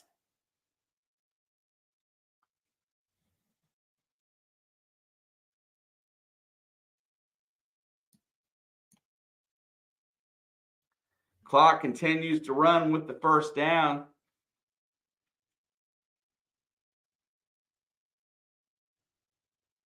What a throw. I like watching lefties throw the ball, man. I like watching lefties. 1st and 10. Ball's at the 36, and that's going to dump it down, and that's Evan Ingram. He's going to get 7 or 8 there, and somebody stops the clock.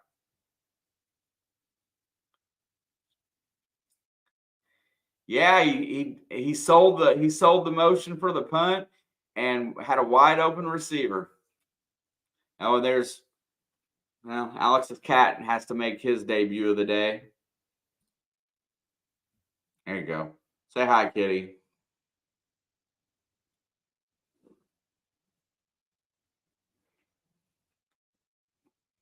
IMG Academy is live streaming something right now. Dude, this cat, he is up my butt. 2nd down and 3. Big play here for Lawrence. He's back to pass, looking down the field, fires to the outside. He's going to get it to Christian Kirk. That's going to get no gain, but get out of bounds.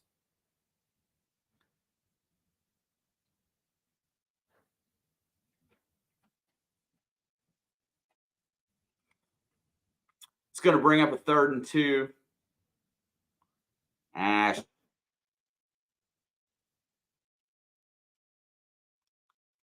When Alex takes the cat home, I'll bring the dog back downstairs. He's a lap dog too at 130 pounds. Okay, stop. 3rd down and 2. Lawrence is back to pass. Fires it down the field. Thank you, Kay. It's picked off. Saints defense is going to hold up here. 34 seconds to go before halftime.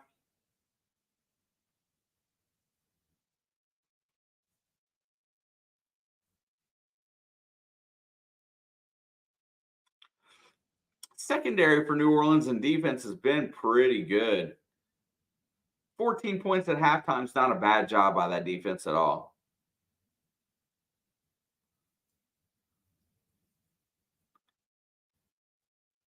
Either he ran that route too deep or that ball was a little underthrown.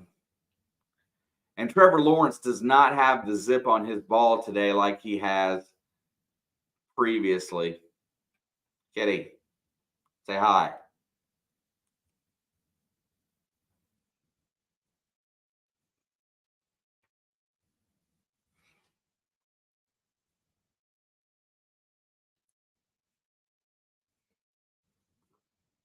Yeah, they're gonna.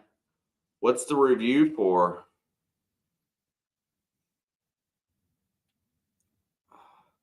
Oh, is it a catch? Ooh, that ball rolled over. I'm not gonna say that that's a catch.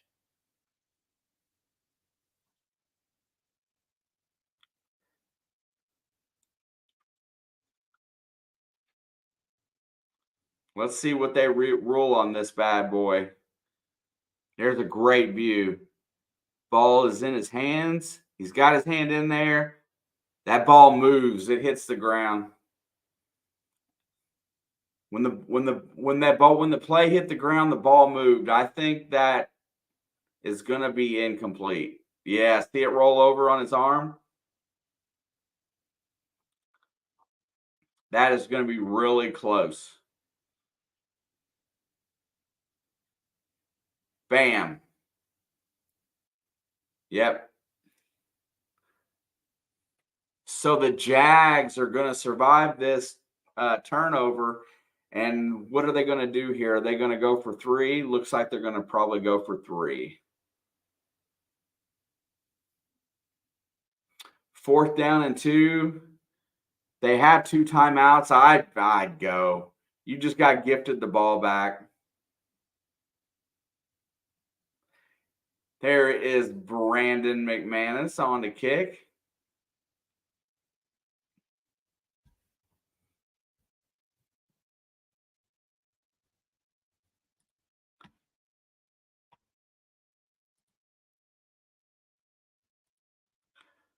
All right, we're going to cruise into halftime here in just a minute.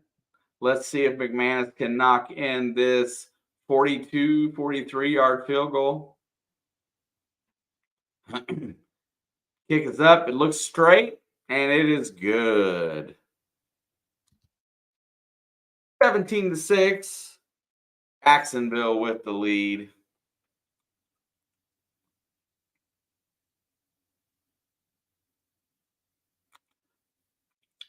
The only thing I've noticed about Trevor is he does not have as much zip on his ball as he normally does today, but he's done a pretty dang good job with the busted up knee.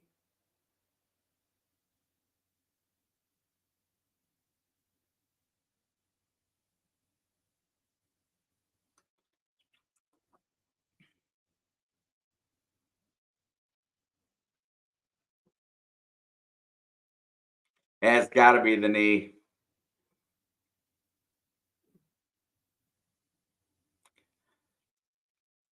It's weird watching on my computer and not watching on my TV for sure.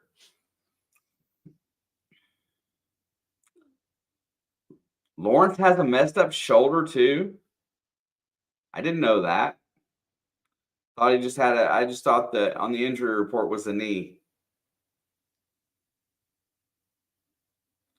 Derek Carr has 2 timeouts in 32 seconds.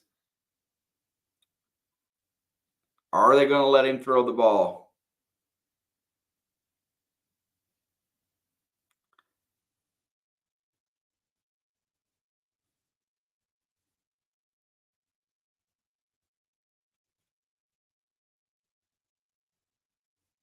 Back to throw, looking down the field. He's going to let it, and he's going to be sacked. He fumbles.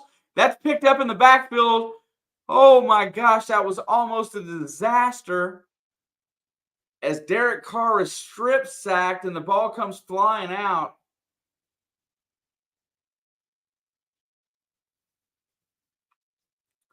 And they're going to take this to the locker room, I assume, here because, man, that was almost devastating.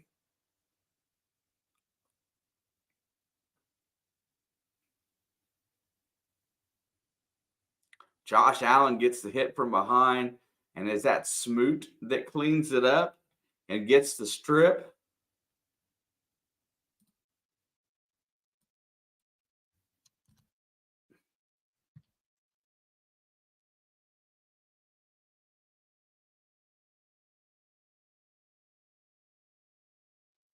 All right.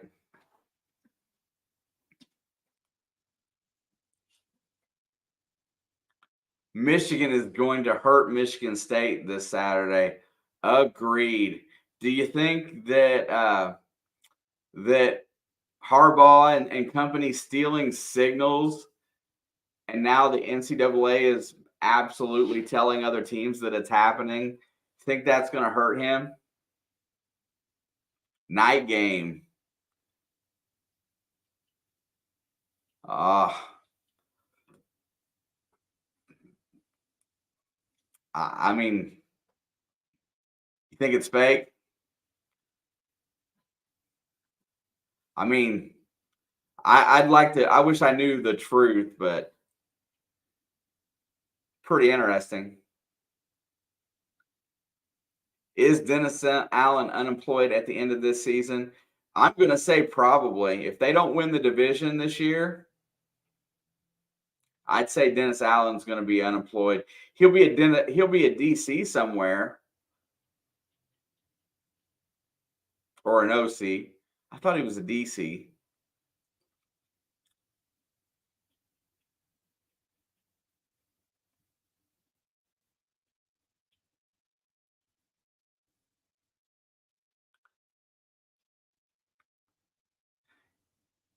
Yeah, Sam, I don't like that.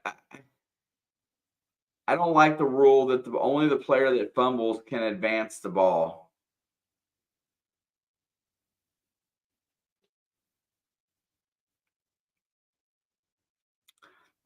Because it'll be funny if they oust him because they signed Carr to this contract with Dennis Allen, the coach that he's familiar with.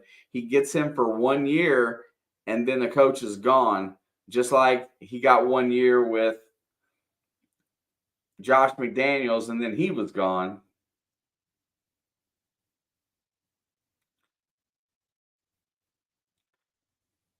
I think Derek Carr might end up just being a backup before too much longer. Thank you, Skater Boy. He was the DC under Sean Payton. Another interesting conversation that you can have is and I know everybody has an opinion, is quarterbacks and coach combinations that are very successful, and where when they split that neither is as successful, or because you can make the argument that some can make the argument that Brady made Belichick, or that they were just perfect for one another. And there's Drew Brees and Sean Payton were a great combination because the coaching style just fit the player. I see some definite possibilities in that argument.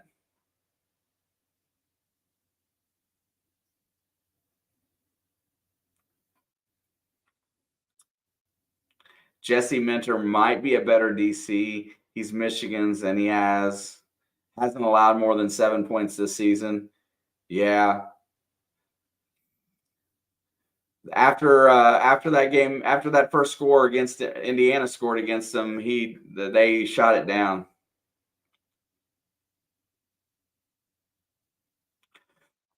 Yeah, Belichick without him is something like is his worst. I mean, his stats in the last few years have been god awful. But not having stability, let's just say not having stability at the quarterback position, can make any good coach look bad. Easy to stop teams when you know the signals, dude. That's going to be the argument going forward. That's why I thought that was so interesting that they called it out. I guess it was today. The NCAA basically called Michigan State and said, "Hey, these guys have been stealing signals." You know,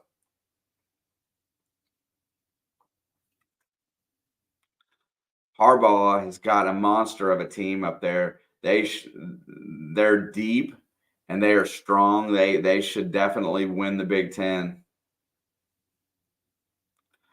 I'll tell you what, though, if you ask me to do the Ohio State and Michigan game in here again, I about died last time I did that game.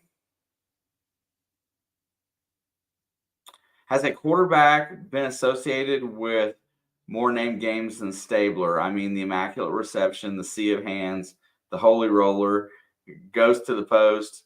That's just the top of off the top of my head. Yeah, I always like watching Kenny Stabler throw the ball.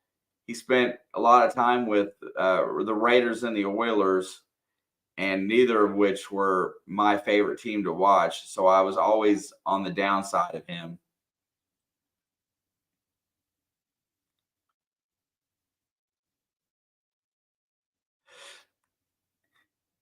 Yeah, Mark, that's the argument, man.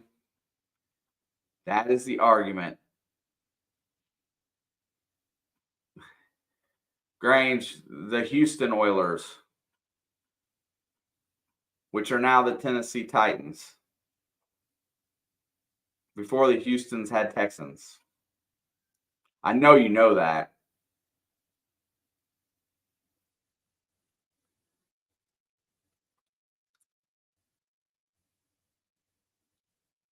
Not a big, they are in the NHL, it is the Edmonton Oilers. They have the fastest hockey player in the world. How do they determine who's the fastest hockey player in the world?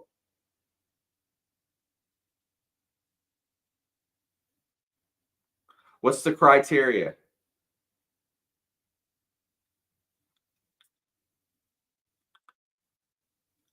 Brady proved that he can be great with a different coach. Belichick has yet to prove it with a different quarterback. Fair point, Crafty. That, but you've got to be well aware that that Tampa Bay team was the right roster for Brady to win a Super Bowl. That was all that they were lacking was stability at QB.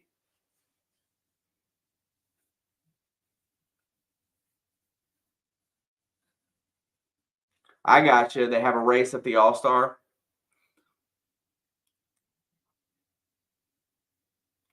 Cool stat. Also ran the same system that the Patriots did. That helps.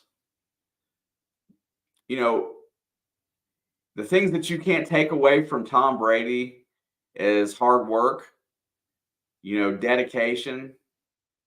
Those are things that, you can't take away from that dude because that's how he won without superior athleticism and talent, honestly. He wasn't the most talented quarterback.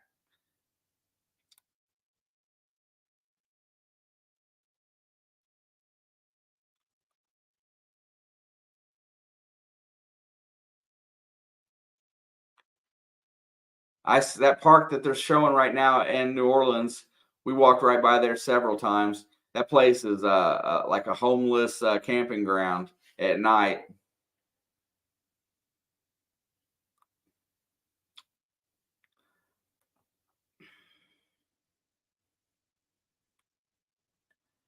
Yeah, I was sitting there thinking of other coaches and combinations that absolutely really worked out well. But you got to result in a Super Bowl. Got to have one at least.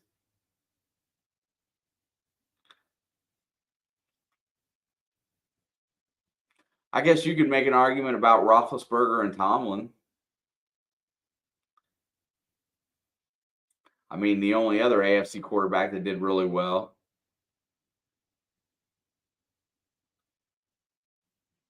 Yeah, that's funny. That's funny, Mark. You bring up Carson Palmer. The year that he left Cincinnati and Andy Dalton took over that team was probably would have been one of their best chances to win a Super Bowl. No, you know what? Andy Reid and Patrick Mahomes is a great combination right now. Uh, you're not going to find that. I mean, I don't think you're going to find a combination like that again for a while. Montana and Walsh, that's another good one. So Roethlisberger won his Super Bowl under Cowher, not Tomlin. Wasn't sure.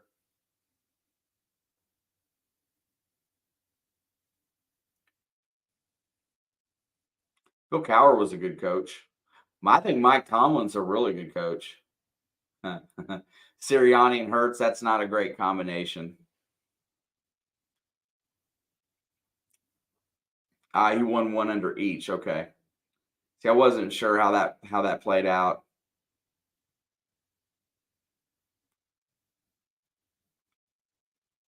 Oh yeah. There you go. Heartbreak. That's the reason why you remember it that well.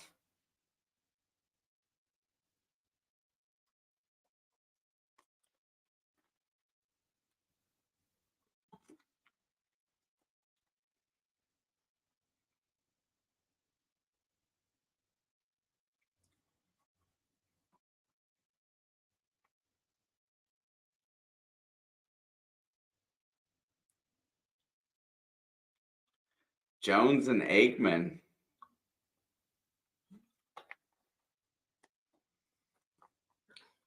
I just like the argument. I think that because I look at my team and Zach Taylor, I don't think is a very good coach. I don't think they utilize players for what they can really do. They run a very vanilla offense.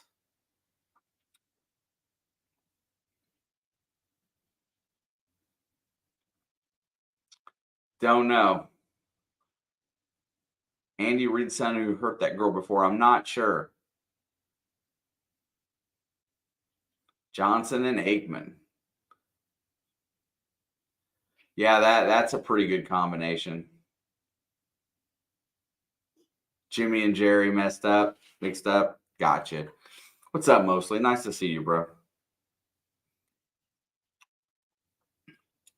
Dude, that 4 o'clock game with there's two 4 o'clock games or the Chargers and the Chiefs, and then the Eagles game on Sunday night. I'm looking forward to that one.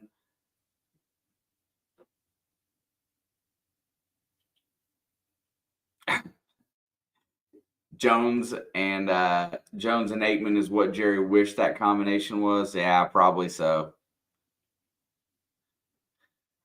Tom Landry and Roger Staubach. Yeah, I just like the discussion because Chuck Noll and Terry Bradshaw. There's another great combination. Uh, I was trying to think how many different quarterbacks Madden had. He had Stabler and Plunkett, correct?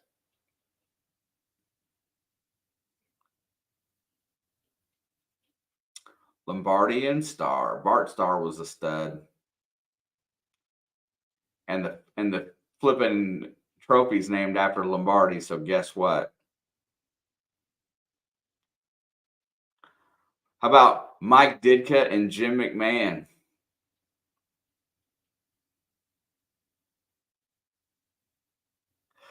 Ah,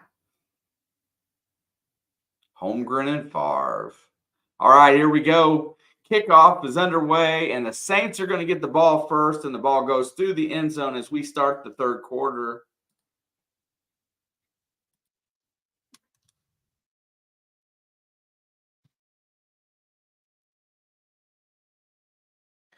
Buddy Ryan and Mike Singletary.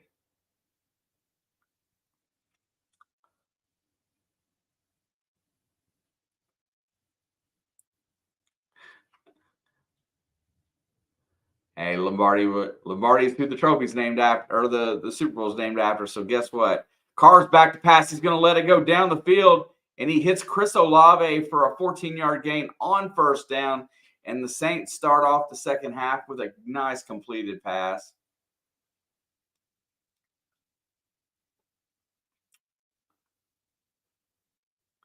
Let's see if the Saints can start anything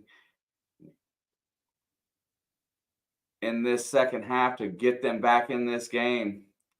Ball's at the 39, and they're going to hand it off to Kamara, and he is nowhere to go. Absolutely nowhere. Ledbetter with the stop.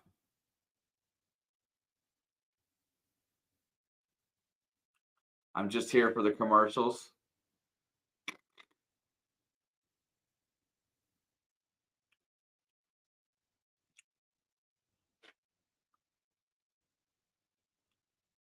Second down and 9.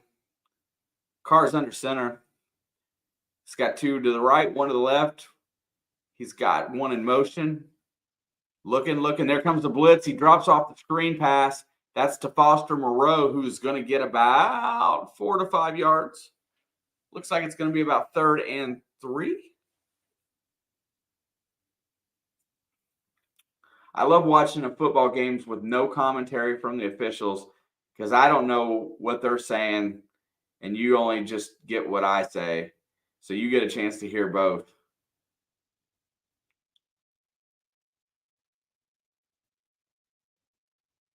All right, it's 3rd down and 4. Carr's back to throw. He fires, and he's going to be short.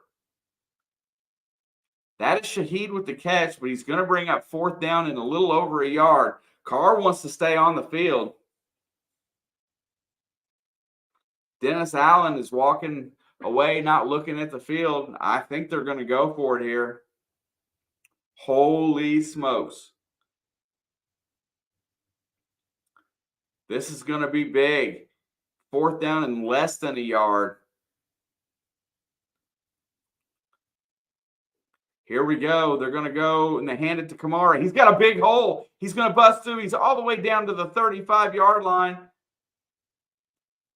Kamara with the big 1st down. They cannot get the holes plugged, and the Saints are still in business.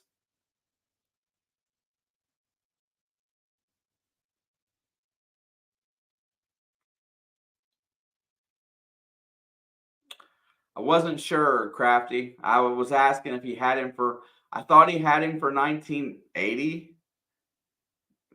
I can't remember. I was only 6, maybe 7. Carr's back to pass. He hits his outlet.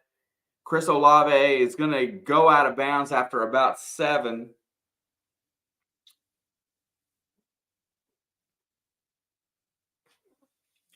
Who was the coach after Madden, Crafty? Was it a Davis? Al Davis? That might be right. I could be completely off here.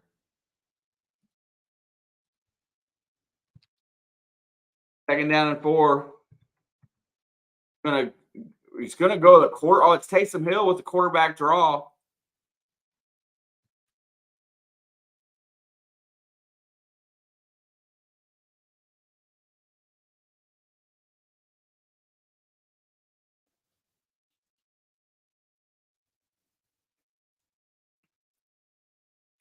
Taysom Hill's a pretty dang strong runner.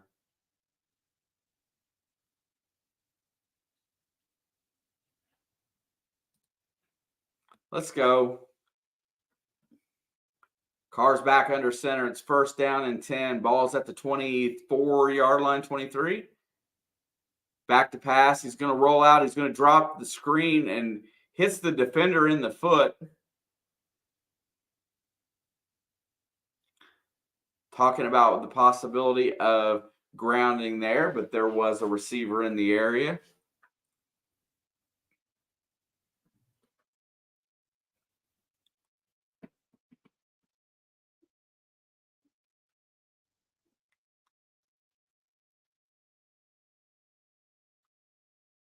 All right, 2nd down and 10. Ball is at the 23.5 still. Carr's back to throw. He fires. It's tipped up in the air, incomplete. There is a flag on the play. I don't know where it's at. I can't see it. Intended receiver was Foster Moreau.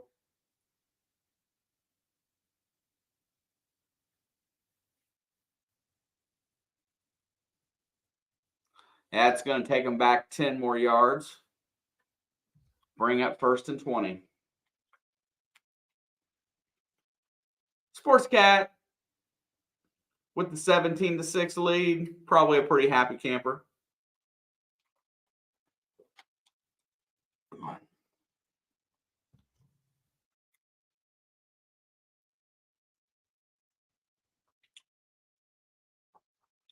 All right. Ball is back at the 33. Second down and 20. The Duval County Jags.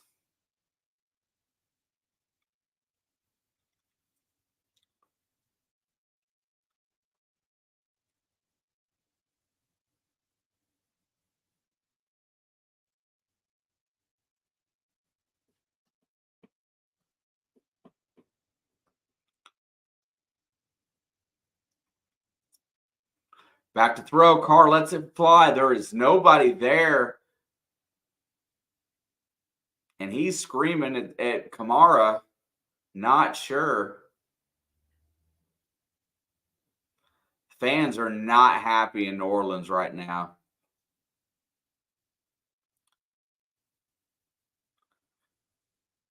Curly Lambeau and Curly Lambeau.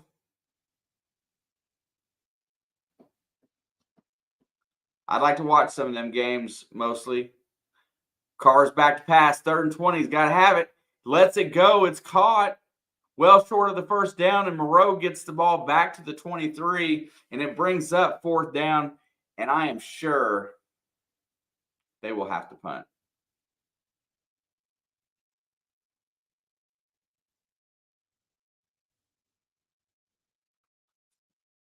Every Saints fan in the house seems to be sitting.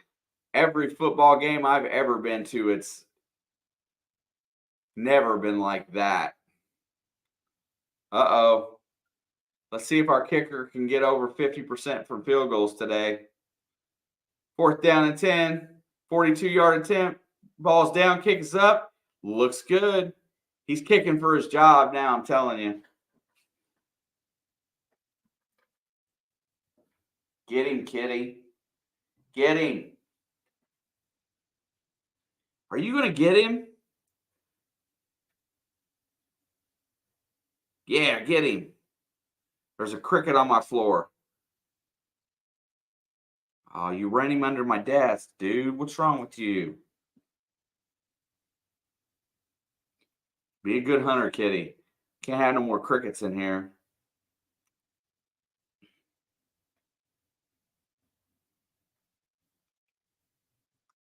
I know, 1921.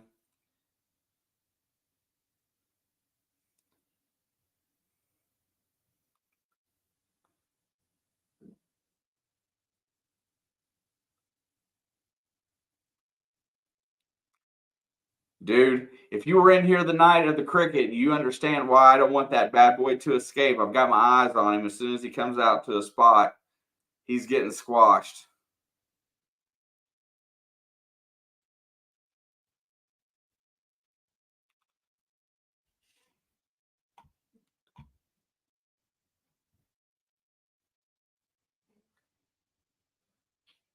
Kitty wants to eat it. He just can't get to it. It's in my wires underneath my desk, and I don't let him under there. So he's waiting for him to come out. Not a vegetarian, mostly. Although I love me some broccoli.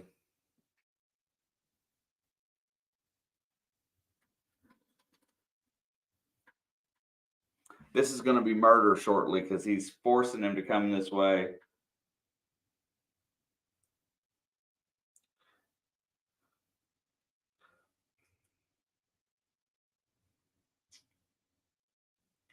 I have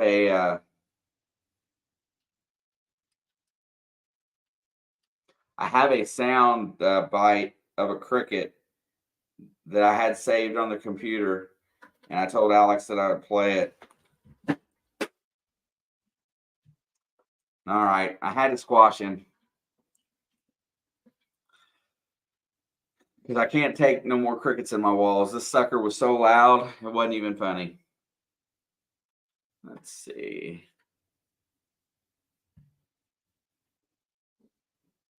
Cricket NATO versus Mega Shark. And here we go. The Saints are ready to kick off.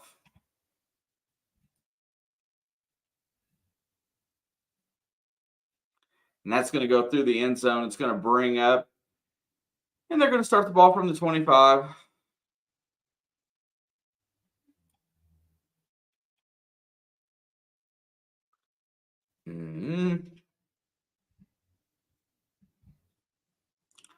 Just looking.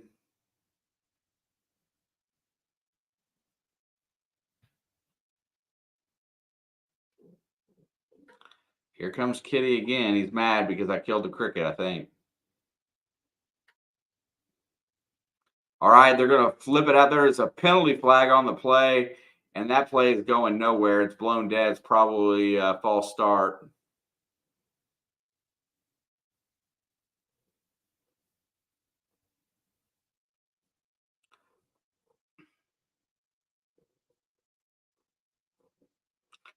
That it is.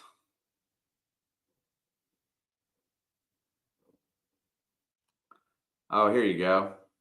I put this on the computer. I thought I was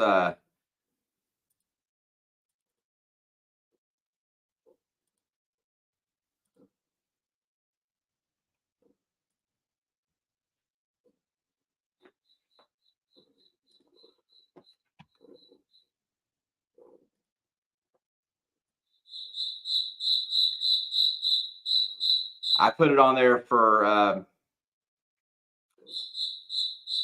yeah, I got the score right. I put it on there to bother Alex.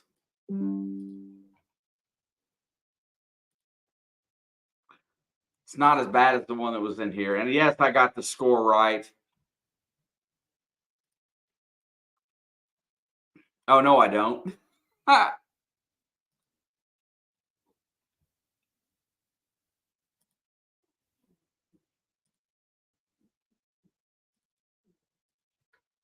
I forgot he kicked the field goal and kept his job. Lawrence gets the outlet pass on 2nd and 10. It is caught.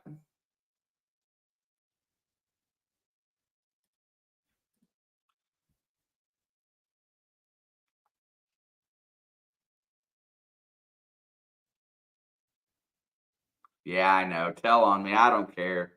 I've been pretty good today up until that point. I've been on top of everyone. Hey, I get talking too much. That means the game needs to be better. Lawrence is in the gun. 3rd down and 6. Back to pass. No, he's going to hand it off to ETN. He's trying to get the edge, and he gets really close to the 1st down, but is stopped short. And that will assuredly bring on the punting unit.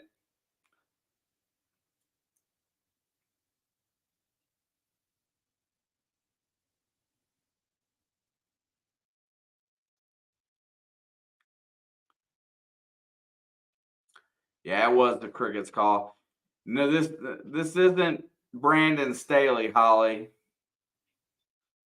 Brandon Staley would go for it.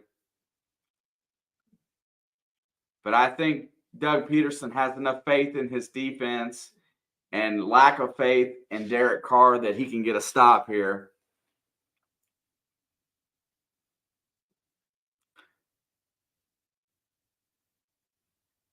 And that ball goes out of bounds at about the 16, maybe. Nice kick by Cook.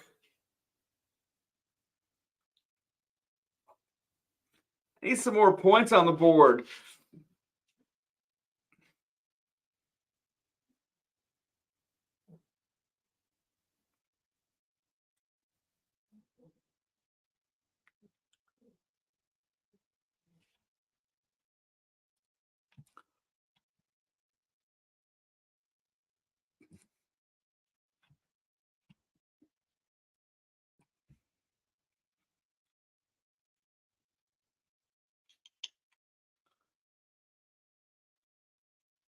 Yeah, I much prefer to watch the games on the TV because I can turn the volume down really low and kind of listen.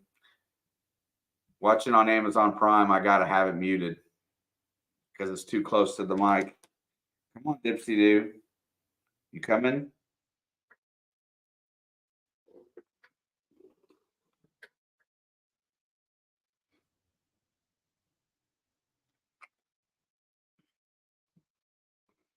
Also at noon on Saturday is the emergency stream, UCF at Oklahoma, only on Discord.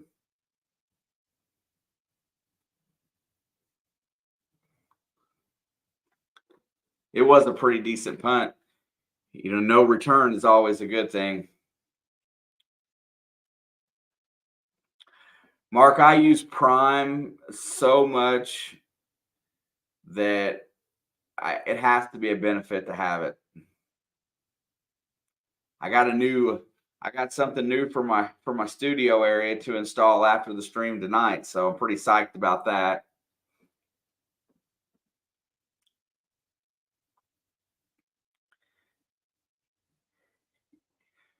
Yeah, Holly, he gets a little more anxious when Alex is in here. He can hear, but he can't see her. So he's swarming around my desk and my computers and stuff. Then he's on it.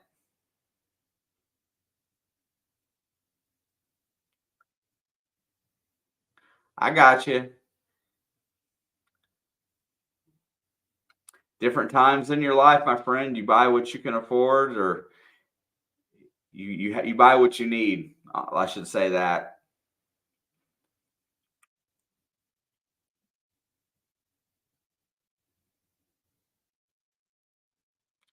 Yeah, I never even, I don't even really know what the actual definition is. And that is a running play that's going to be blown up for a loss. The Saints cannot get their running game going tonight. That's right, Mark. The money will eventually come. Just keep studying, buddy. This run defense is daring Carr to throw. They're putting 7 in the box, and they're daring him to throw the ball. They got 5 in the box this time. Let's see who's up in there. They drop one back into coverage, and that's almost picked. If that would have been anybody other than a linebacker out there.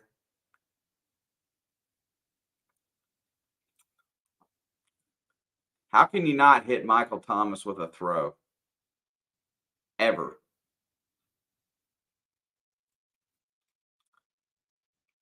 And here I am playing Shelby this week, and I'm going to get 0 points for one of my wide receivers.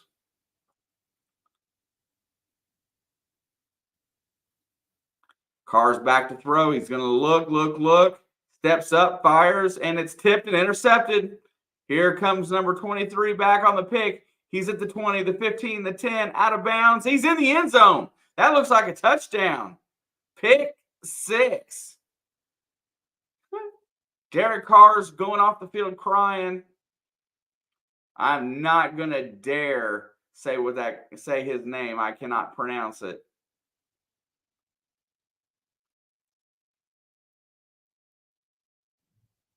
If linebackers could catch, they would be tight ends. That's true for cornerbacks and safeties as well. They'd all be wide receivers. See, I'm telling you.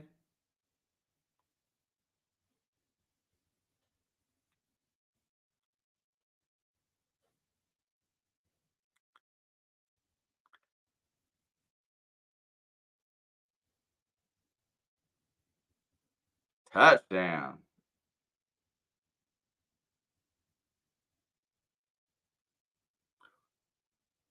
He's in. 23-9. Kick is up, and it is squared, and the Jags have taken firm control of this game.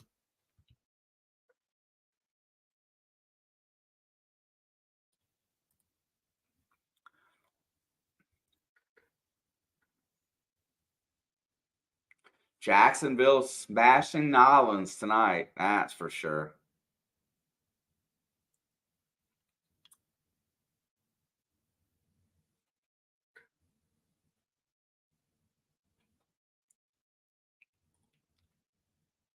Derek Carr, man, I'm telling you, he's getting beat on at home. They will not have that too long. What's his contract look like? Just curious what they gave him exactly.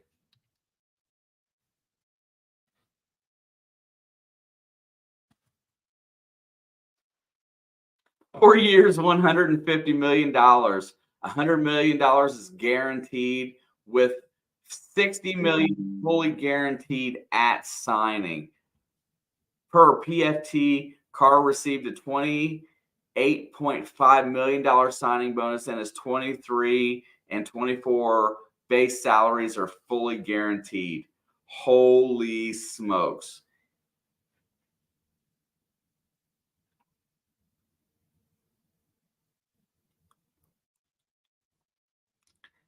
Jesus criminy.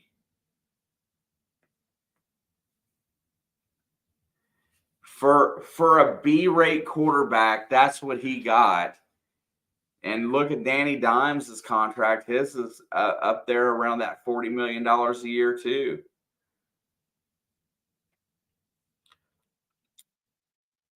But Derek with his full 23 and 24 fully guaranteed. So they look like they're stuck for 2 years. Because nobody's going to take that.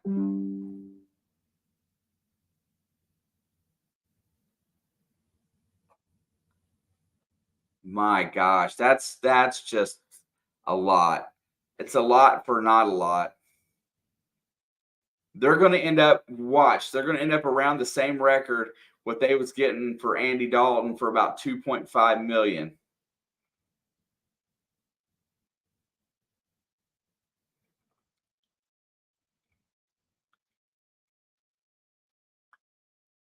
Fun fact, 10 teams have already been eliminated for qualifying for the 2026 World Cup. I think Derek Carr looks like a crybaby. Every time I see him, he looks like he's ready to ball.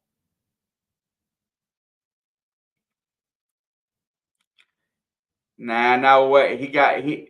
Carolina gave him 2 years, $8 million after his year with the Saints last year, and without having a lot of his weapons, no Kamara, no Michael Thomas, almost got him to division win.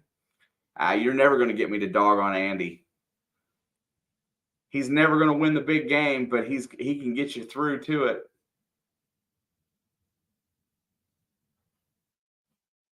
That car is more overpriced than a Rolls. Absolutely. And there is the outlet pass. Mike Thomas finally gets a catch.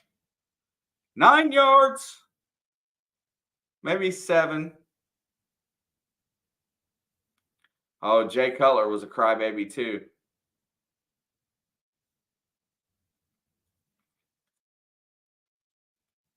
Second down and 2. And Carr hits Kamara in the backfield. Carr hits Kamara for a first down and then some. Man, I tell you what, I could really use a Mike Thomas touchdown right here.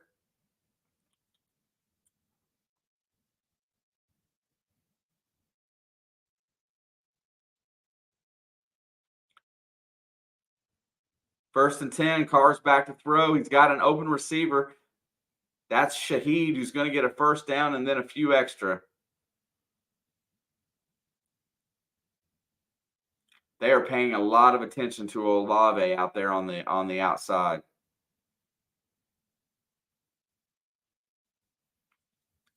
Shaheed's on the left side there again.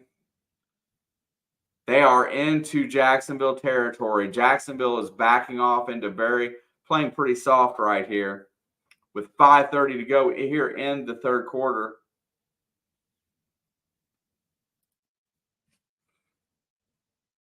Six on the play clock. There's a snap. Carr's back to throw. He gets it out.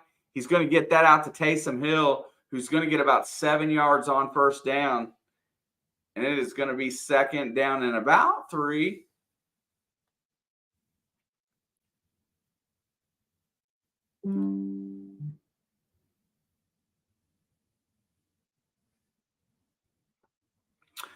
Back to throw, looks. He's going to throw it to the outside and hit Olave for a first down.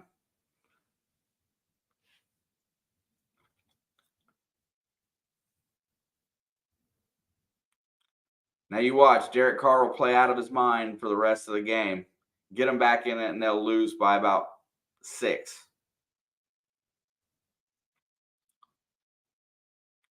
Back to throw again. Drops it off to Kamara, who's got blockers. He's at the 30, and good tackling by Jacksonville.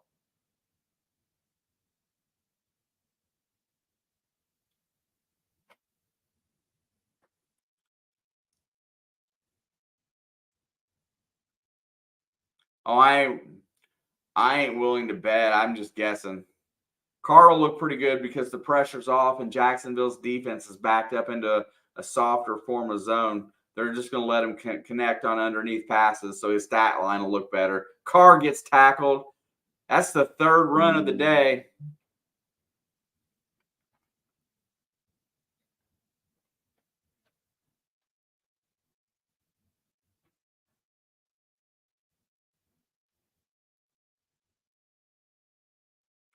Third down and 6. Stat padding, man. I'm telling you. He's back to throw. He gets it out. Kamara makes the connection. He's down to the 22. It's going to bring up 4th and 2. I think the Saints will probably go here. They haven't had very much luck on 4th down today. Probably 1 out of 3, I think. What is that on Carr's arm? Is that – what the heck was that?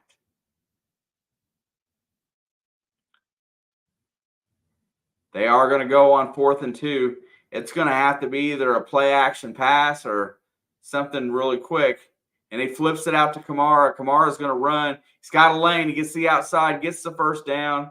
He gets knocked out of bounds. And they keep this drive alive.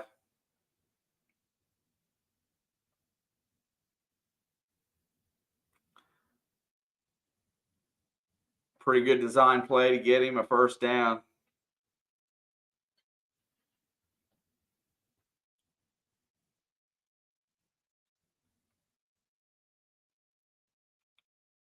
And we got 2:34 to go here in the third quarter. 1st and 10. Ball is at the 15-yard line. They are back in the red zone. Hands it off to Kamara. He's got a lane. He gets outside, gets inside the 10-yard line before he gets tackled there.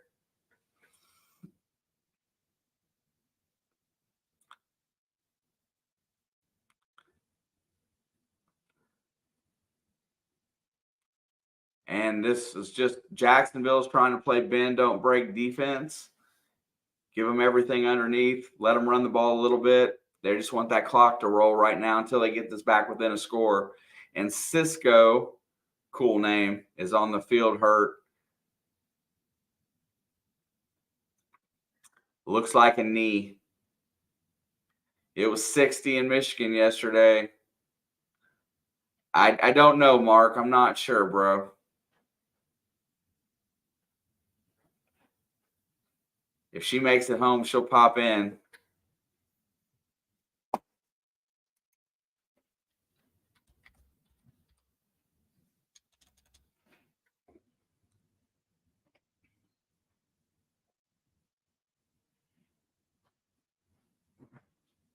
All I keep seeing is food commercials, and I'm starving and didn't have no dinner tonight.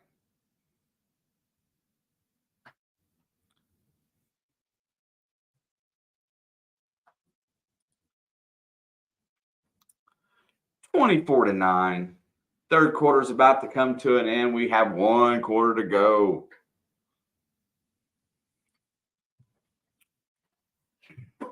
Yeah, I don't eat fast food that much, dude. I mean, I'm just saying chicken looks good and it looks good. I just ain't going to eat it. When you get a little bit older, you'll understand that you can't just put whatever you want.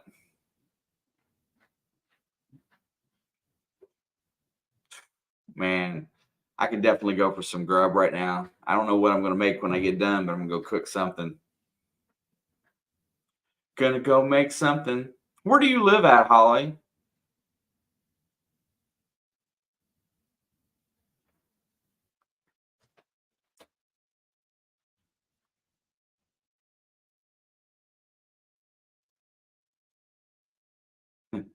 Not here, bro.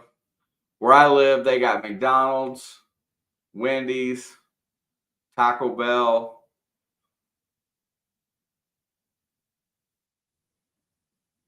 Kentucky Fried Chicken. I got you.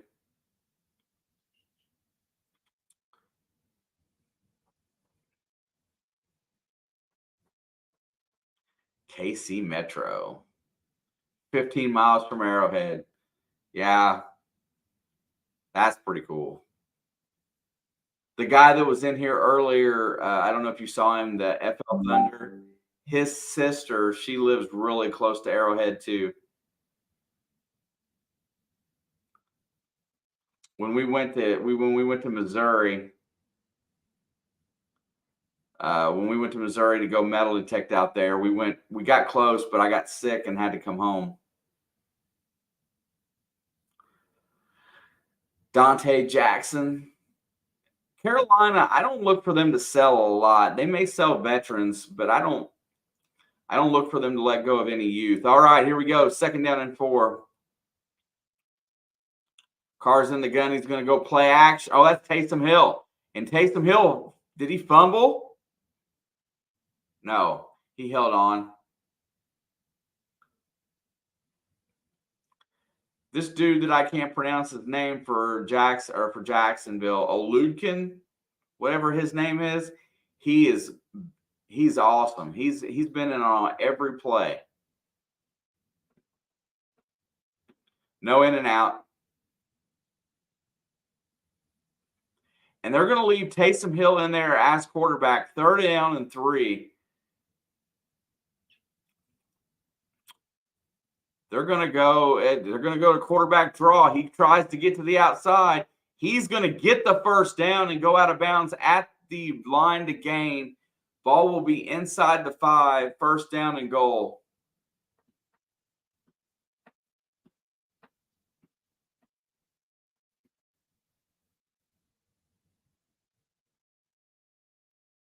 Taysom Hill just got the edge, man. They did not cut it off.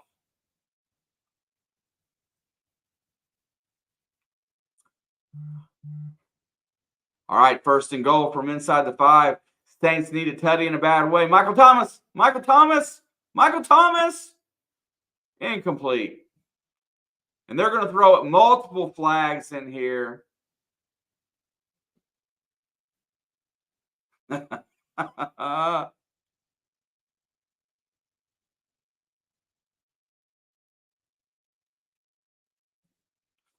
No in and out. Where do you live? Kentucky? See what I did there? Yeah.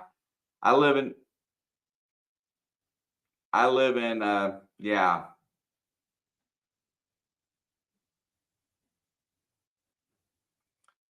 Oh man, you're talking. Come on, stranger. Oh my gosh, BLF or pulse induction. I do have a brand of detector that's VLF and PI mixed together. And then I've got 1, 2, 3. I got 3 VLF machines. And there's the run by Kamara, and he's going to get blasted at the 2. Man. Stranger, my other channel is all metal detecting, treasure hunting. That's all I do on there.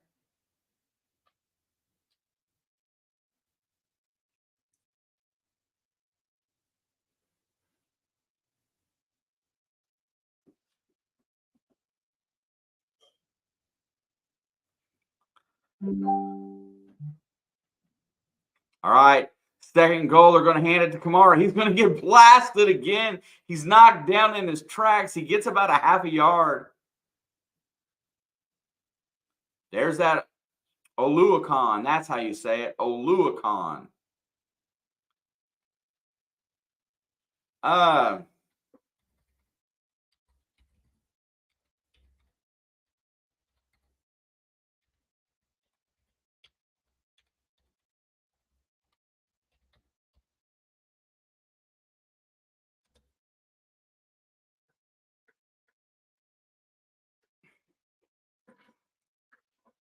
There you go. That's right there. It's live streams, community stuff, that kind of thing. And then all metal detecting. I do a little bit of magnet fishing.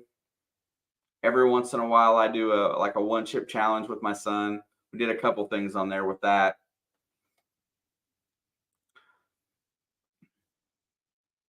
Yeah, thank you. I appreciate that. It's a pretty good place. I have a larger crowd than what we have in here on the average.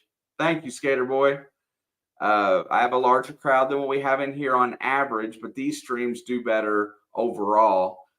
But it's just very community based. Everybody is kind.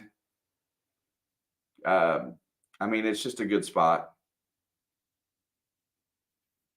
What's messed up, Skater Boy?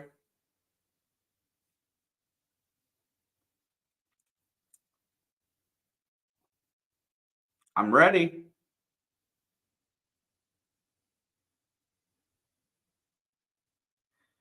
What's up, Zircotti? Game has been Derek Carr's a disaster, and now they got a chance to kind of work their way back in it a little bit if he can punch one in here. 24-9 currently.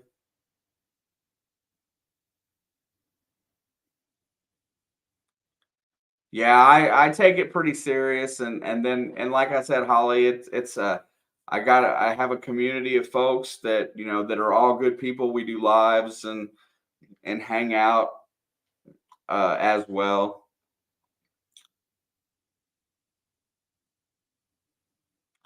Yeah, I luckily got mine in today.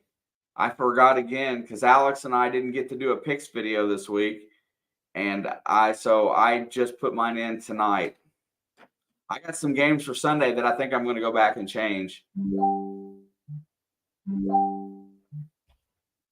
Dang, phone's blowing up tonight.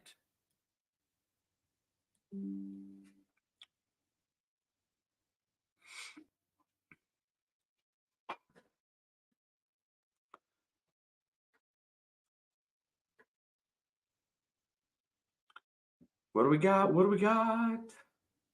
Fourth quarter. Fourth quarter.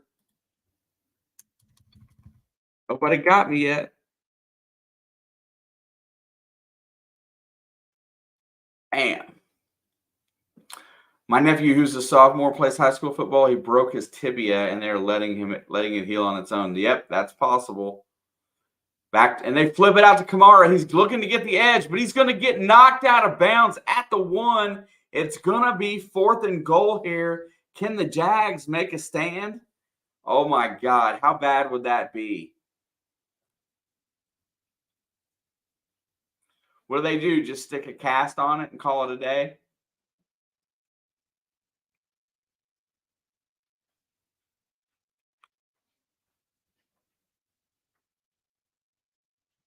Great pursuit. No? Man, I'll tell you what, Kamara's working really hard for not a lot of yards tonight. 4th and goal. Here we go. Taysom Hill's probably in there at QB. And he's going to try to run it, and he's going to run it in. Taysom Hill with the score. I didn't know that. I've never had a cast on me in my life, so. Taysom Hill gets the score.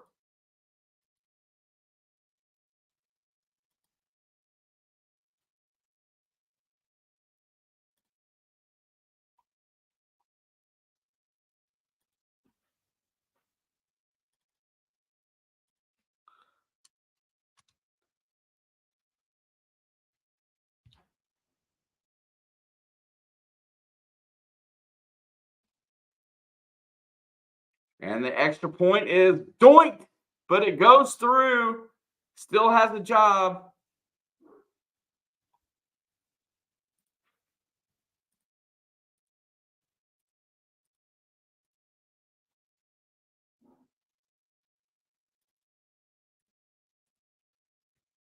He doinked it. Tink.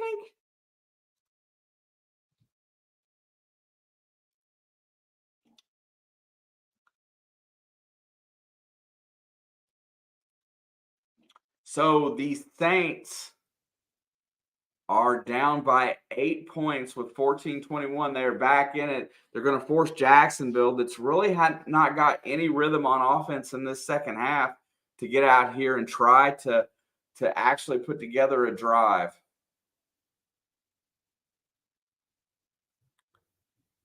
I just respect the fact that they didn't go for 2 there.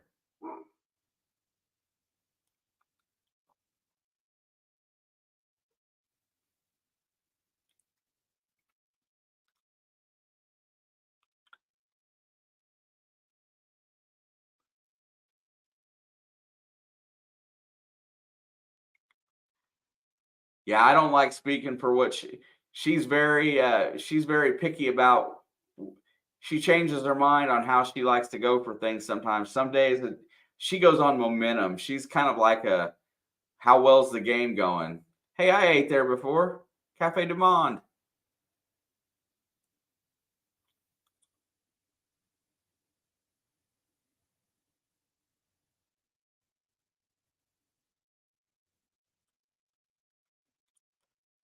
My philosophy is I don't go for two until I have to. Pretty good. I love beignets. About one of the only sweets that I really like. And they're going to hand it off to ETN. He's looking to get the edge. He's got the five. That he's got a first down and then some. 11-yard gain on first down by Travis Etienne. And now the clock is going to be rolling.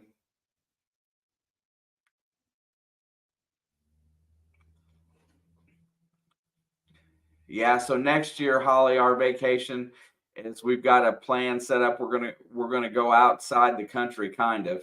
We're gonna go to St. Croix and spend 2 weeks in June.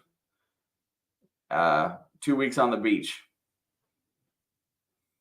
Lawrence is gonna go play action. He's looking downfield. He rolls out, takes off running, and he's gonna get about 5 or 6 yards on first down. Yep, we're going to head to St. Croix. I got a friend down there that is I'm going to say, I don't like getting it mixed up, a Baptist preacher, but he runs a school, a school on the island. And then in the summertime, all the teachers, they go back and go back to the States or whatever. And then all the apartments for the teachers are available. So we get to go down there and have us a stay in one of those teaching apartments. It's, modest living, but we'll get to spend 2 weeks on the island with no extra room and board. So, we'll have extra money to do what we want.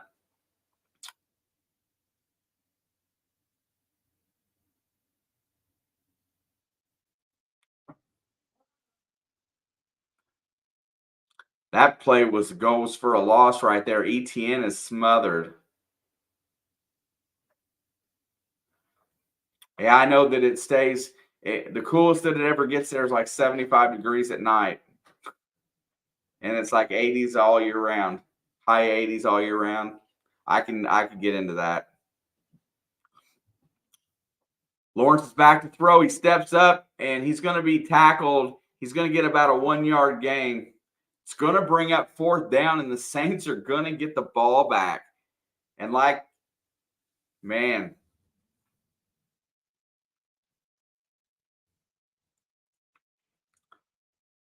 I hope, it's the first time that I've been to anywhere like that, Holly. So I'm hoping that it's going to be just, we're going to use 2 weeks vacation, and we're going to go hang out. I hope we enjoy it. Yeah, will the Saints, after every nice punt, after the Saints balls down at the 7-yard line, after all this time, finally get to go do something like that. Just 2 weeks, hoping for the best.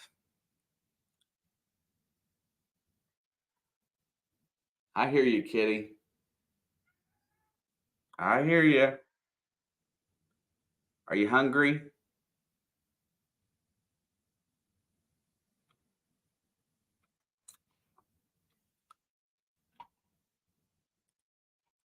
Yeah. So, I mean, New Orleans has an opportunity here to cut into this lead, get it down to maybe this time go for two if they can get a touchdown, and then that's going to leave about just enough time for the Jags to get a field goal. I don't know. She went in late, so I'm not sure. I still haven't. Still hasn't popped in tonight, so I don't know where she's at. I think she's still at work. Yeah, you gotta reset your brain every now and again. You gotta relax. If you don't, stress will take over.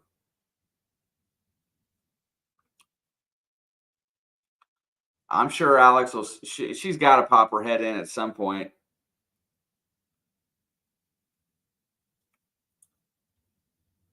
Maybe. She doesn't have to. Hope she does.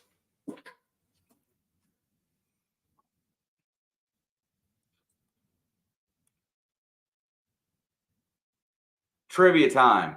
Name the only Super Bowl winning team that lost a regular season game that was otherwise winless that season.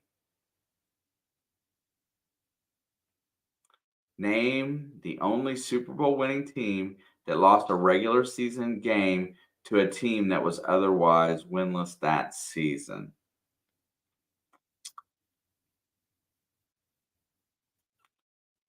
Man. Crafty, I have no idea. Great trivia question, but do not have any.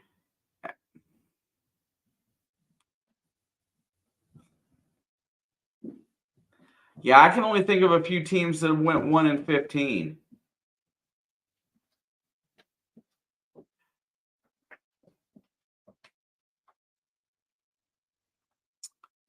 Uh, yeah, I can't think. Carr is at the 7-yard line where they're going to start this drive. They're going to hand it off to Kamara. Kudos to New Orleans for not abandoning the run, but Kamara gets stopped with no head of steam going there.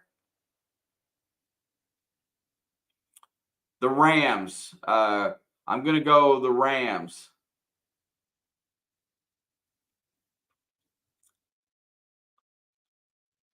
Carr's back to throw. He throws it out. He's going to hit Olave for about 4 or 5 yards there. It's going to bring up third and about 5. Rob's still here. Rob, we was talking about you earlier. It was bad, too. Carr goes deep down the sideline and way overthrows his receiver. Hey, Rob, the question was, when I asked for you, bro, when I was talking about you earlier, is where does your sister live exactly? In retrospect to, like, just, you don't have to give her exact address, but what part of Kansas City, or just general location.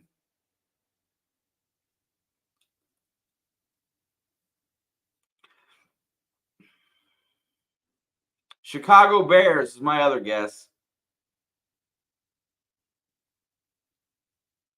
Independence area. Got it. Nice punt right there. It's going to stop at the 26.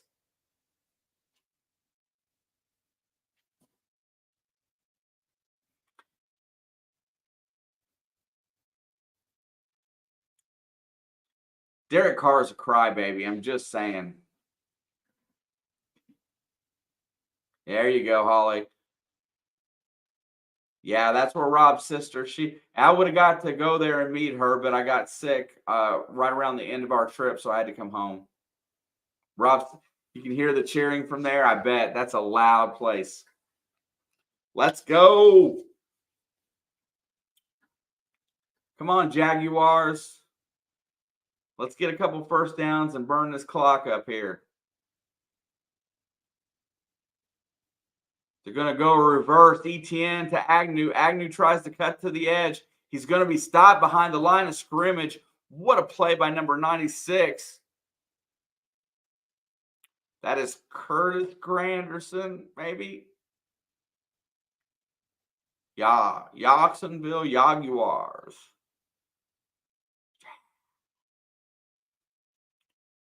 Jacksonville tries to go. They try to go with a trick play, and then they send their star quarterback with a bum knee out to block. I gotta say, Doug, I'm not impressed with the play call. You're right. Can't leave a home team hanging around. Lawrence is back to throw. He lets it go deep. That's caught. Is he inbounds?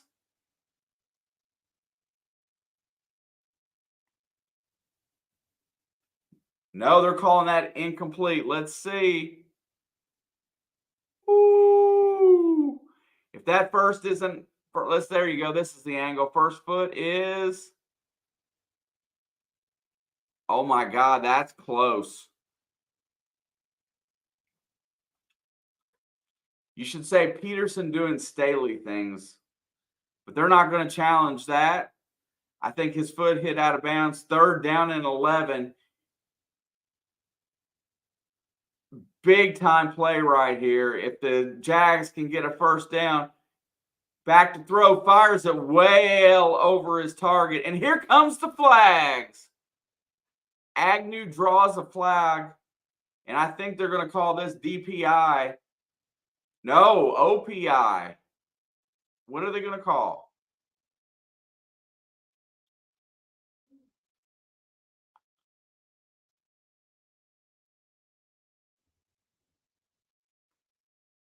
They're going to call it DPI, even though here's where I get into the argument about the rule. And I'm going to look it up and do a little research. I might even actually make a stupid video because it's really confusing how the rule is.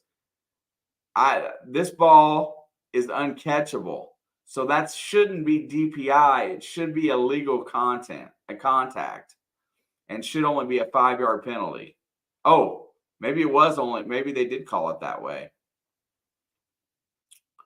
No, that went all the way up that far. Anyway, yeah. ETN with the carry. It's going to bring up 2nd down. Clock is running. And that is the biggest thing that the Jags have on their side right now is the clock still moves. Jags have only 30 yards of total offense.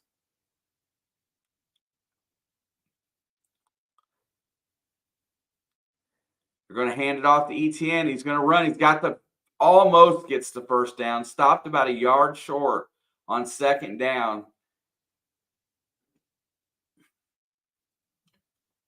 It's pretty bang, bang, Mark. That's for sure.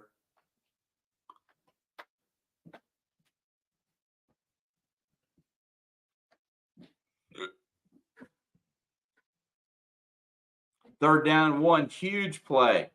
Huge play in this game.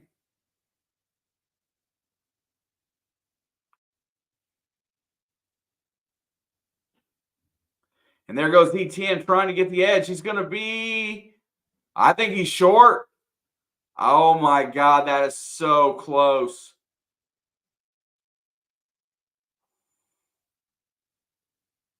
That is so close.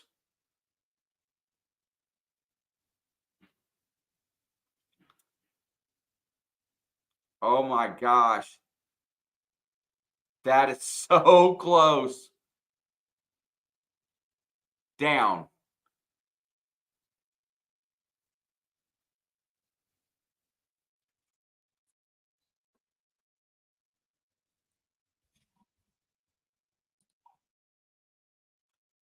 They're going to call that 4th and inches. I would ask for a measurement. ETN pushes forward. I don't think he got there. That's a turnover on downs. That is a mistake.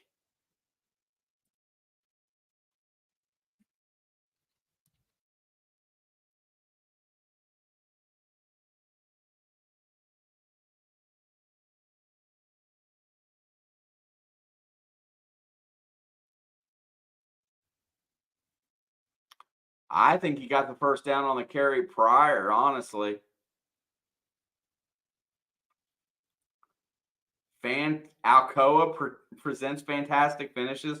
Yeah, I remember those commercials showed up with the Alcoa triangle, and I think it was red, white, and black, and it was sometime in the 4th quarter of games.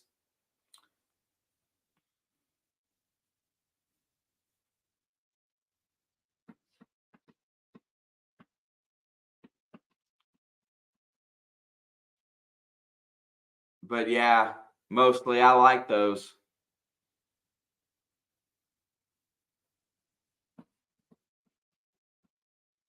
Man, today's been awesome. This game's been better than I thought it would be. Thank goodness. I thought tonight might be just a dominating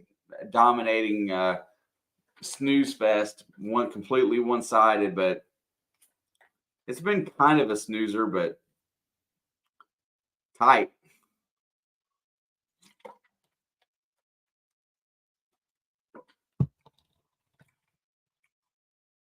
Might have been a much more interesting game if we had CJ Beathard and Jameis Winston quarterbacking.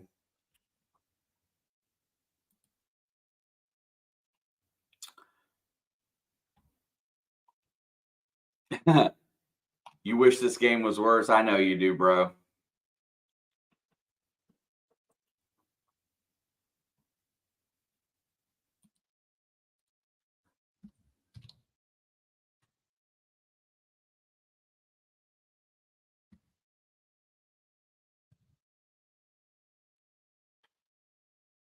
You know what? Mostly, I just looked those up, and those are 1981. So I remember them as a little kid.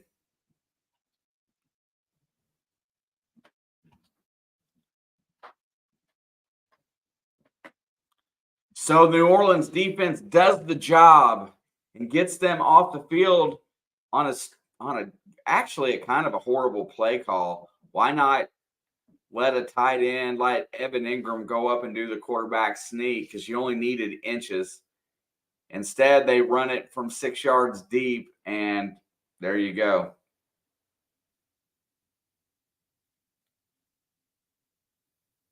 For real, mostly. All right, here we go. Carr has a chance to get this game back to tied. Fires over the middle, and that's a first down. And there goes Michael Thomas. Thank goodness. Give him the dang ball. Mike Thomas gets the first down and about 5 or 6 more, and the clock continues to run. Carr's in hurry-up mode. I think he's wanting to try to win this game. Mostly says, come on, Saints. Michael Thomas is the only Saint I want to see do well. And they hit it out to Taysom Hill, and they are immediately to the red zone. 6:55 to go. Taysom Hill with a nice grab in the zone, but we'll talk here in just a second. Here comes the blitz. Fires it to the outside. Mike Thomas with the catch. Give him a TD. Yeah. I can't help it. I got to cheer for that. Make sure that baby was in. Get them to snap the dang ball. They going for 2.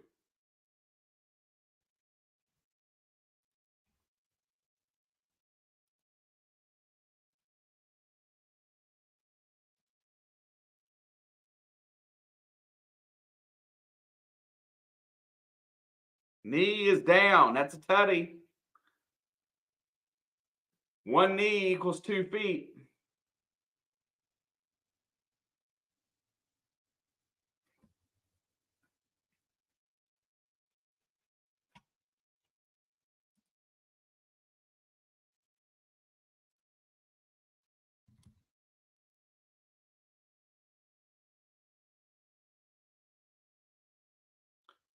And there's the 2-point conversion to Alvin Kamara, and we all tied up.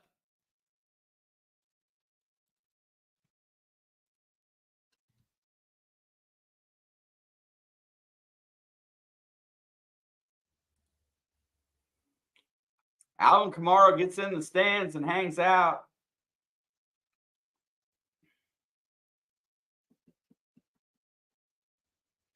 Oh, snap. Saints fans are fired up. Now Trevor Lawrence gets to show why he gets paid the big bucks. Actually, he doesn't get paid the big bucks check. He's still on a rookie contract. I'm telling you, throw the ball to Michael Thomas. I'll take that. I need them points because I'm playing Shelby.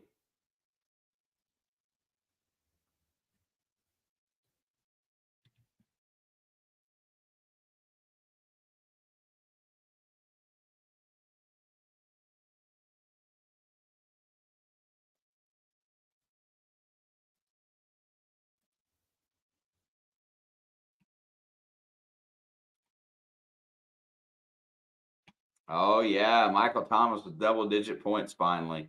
I'll take it. I don't think I had anybody else in this game, did I? No. Oh.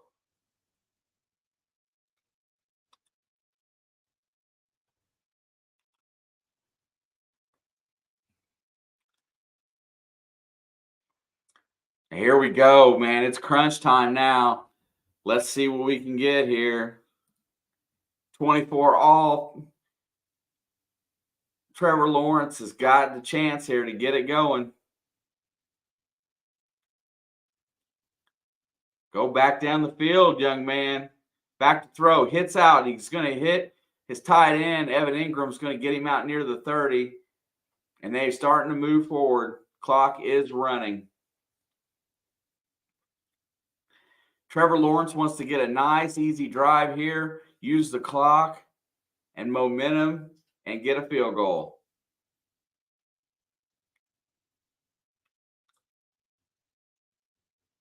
Saints fans are wanting to stop in the worst possible way. They want that ball back. Trevor Lawrence has got to get it done here. 2nd down and 7. Saints are going to rush 4. He's back to pass, looking down the field. Nothing to go, and he's going to take off. He's got a 1st down. He's going to keep going and out of bounds at midfield. Should have slid somewhere, though, just saying.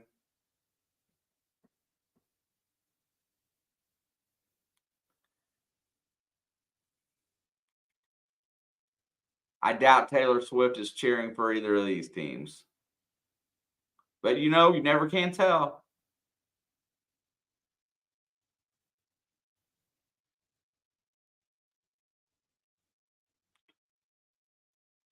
There's the brace on Trevor's knee. 1st down and 10. 5:23 to go. They're going to run the reversed. And there's some room if he can get the edge, but he cannot get there. The Saints secondary knocks him out of bounds with no gain, trying to get Calvin Ridley involved. And Calvin Ridley has not had anything going in this game whatsoever. They sniffed that play out pretty good. Calvin Ridley should have went straight up the field instead of trying to get to the edge.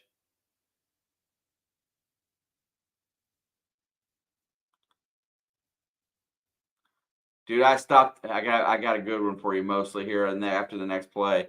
Lawrence is back to pass, looks, fires, and it's overthrown trying to get it to Ridley or just out in front of him. I never would have thought nothing of it, but I pull into Dairy Queen to get a Blizzard the other day.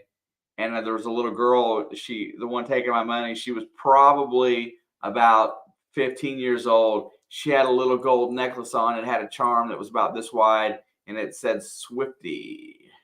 And I know she's a Swifty, so. But you can tell that was her idol, man.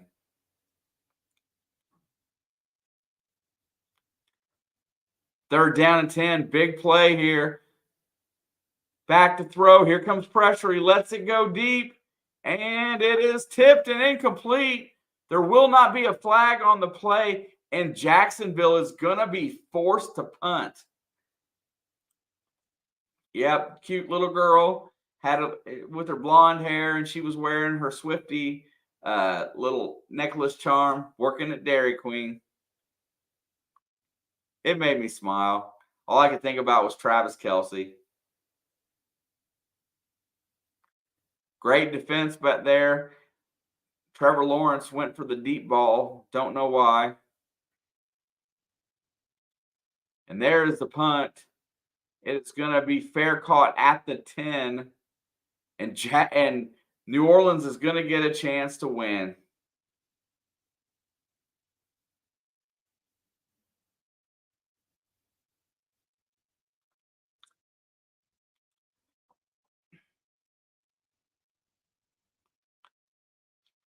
The only way I can handle a New Orleans win right now, actually, I do want New Orleans to win the game. I just hate to lose the challenge, for the pick'ems.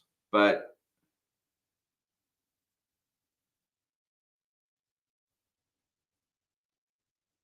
Taylor Swift is overrated. Dude, chick makes bank. All right. Carr throws over the middle, and Olave drops the ball at the 23 as Carr gets hit on the release.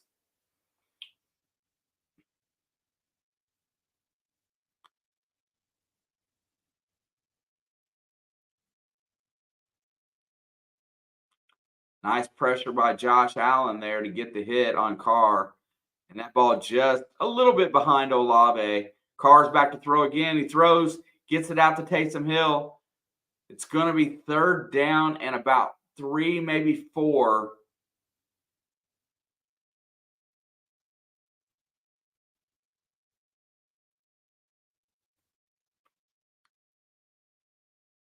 Here we go. Big play. Can the Jags get off the field? They send a blitz. Carr gets out of the sack and runs. Fires downfield, incomplete.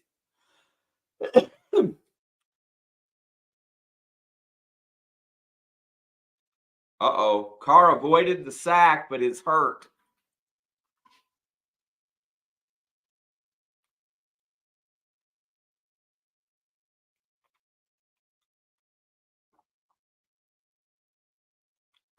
Let's see what he did to himself here. Mostly says, oh, snap, there's a football game going on.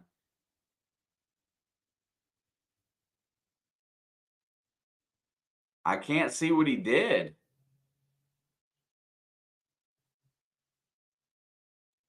He pulled his groin?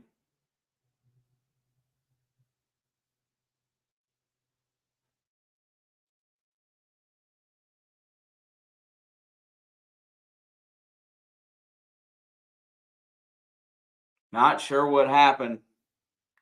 Yeah, I make it a point not to cuss. All right, try my best.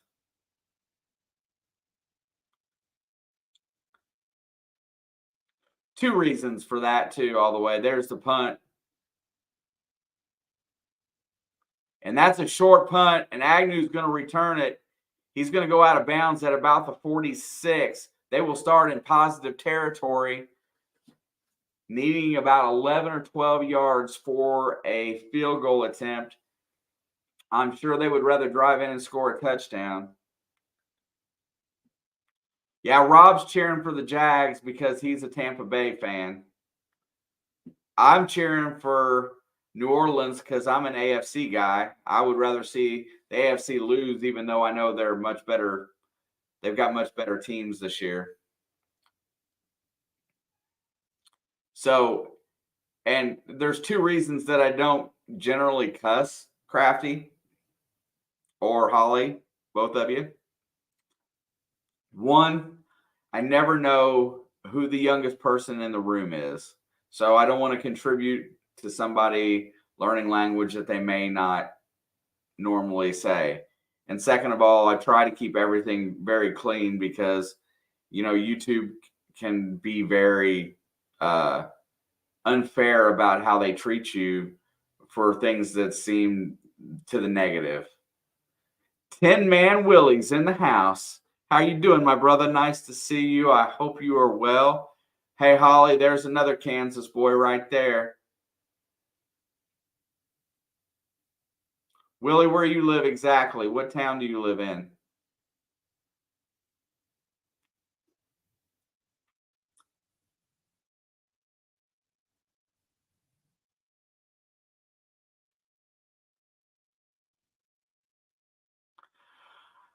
Well, mostly they changed the rules, and it's only and they change the rules, and it can be a detriment, and it's a long time that you're going to be in here. So if you can avoid strikes, absolutely. If you can avoid being considered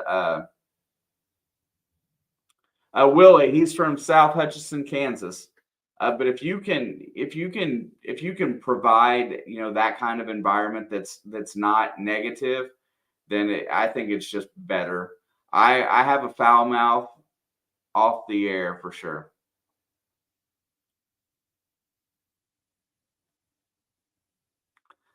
Yeah, there you go. See how does that work out? We have a Jacksonville New Orleans game, and we have more people from around the state of Kansas or have relatives in Kansas City than we do anywhere else in the stream. Go figure.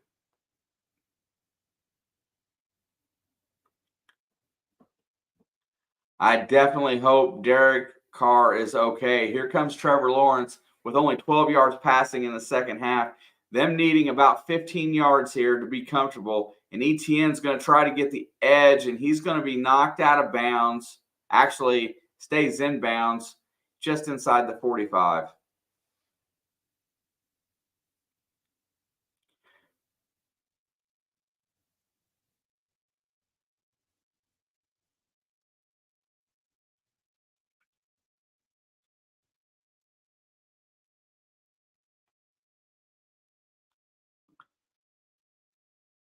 And Carr looks to be okay, a little limpy. That coordinator there looked like Zach Taylor with red hair.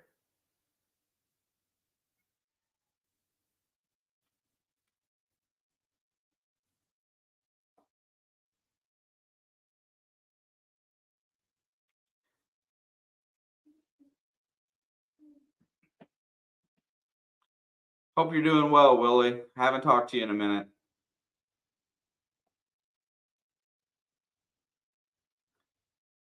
Second down and 8.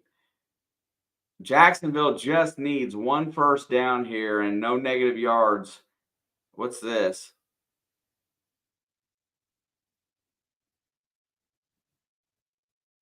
I can't hear what they're saying.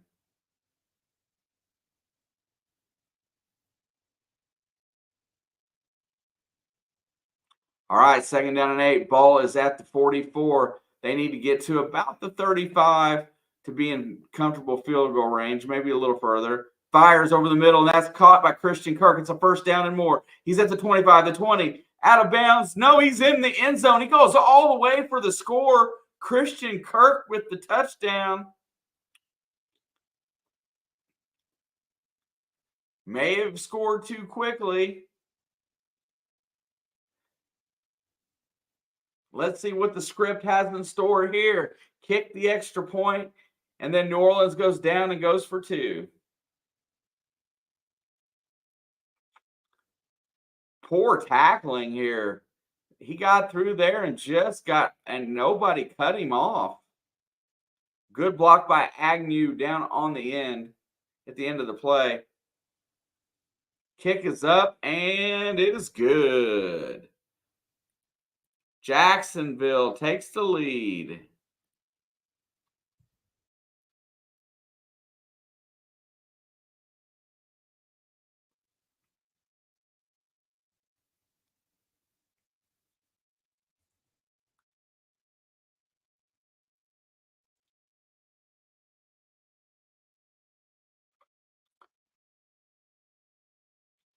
Christian Kirk with the speed. You know, the fact that they cannot get Calvin Ridley involved in this game, really, the big wide receiver, the guy that you should be able to just throw it up to and be able to get a play out of. I'm really surprised at that. Yeah, that was Agnew, Rob. He laid a nice block. I think there's about 3 and some change, Crafty. 308.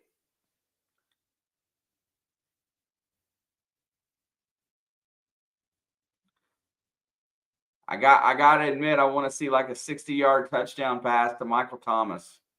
That's what I want to see. Hi, Kitty.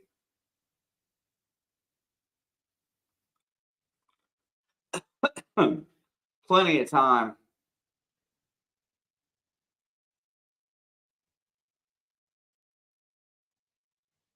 What are you doing, Brat?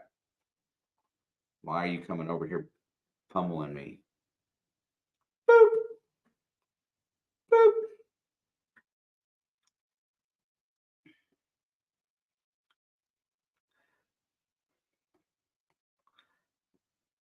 There we go. Carter's back to pass. Fires over the middle. Taysom Hill's coming up huge today as the clock ticks under 3 minutes. So, yeah, this is why I hate when teams go to like a soft zone in the second half when they got a big lead because they allow teams to get in rhythm and come back. I just don't like it. Drops it off to Kamara short. He's going to get the first down, and it turns into a battle.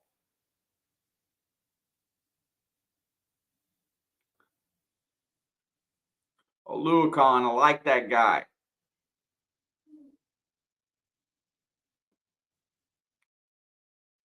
Carr's back to pass. He drops it off to Kamara, who's going to cross midfield, gets the first down, gets all the way down to the 41, and we're going to come to the 2-minute warning. Yeah, I smell overtime. I really do. It's looking that way, or they're going to go for the win, and that hits the 2-minute warning.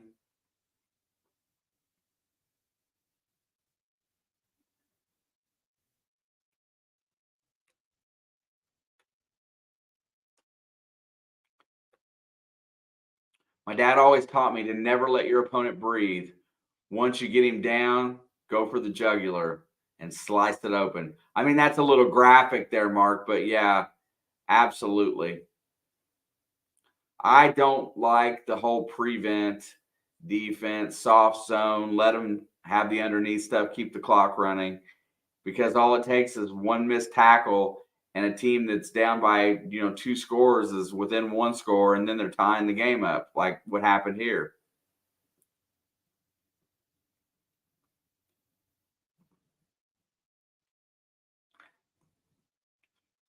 But yeah, you should never take your foot off the gas. You should keep the pressure up the whole time, because if you take the pressure off, let them get in rhythm. These guys are professionals. They'll catch up. The only good reason for taking your foot off the gas is when you're putting it on their neck. Yep.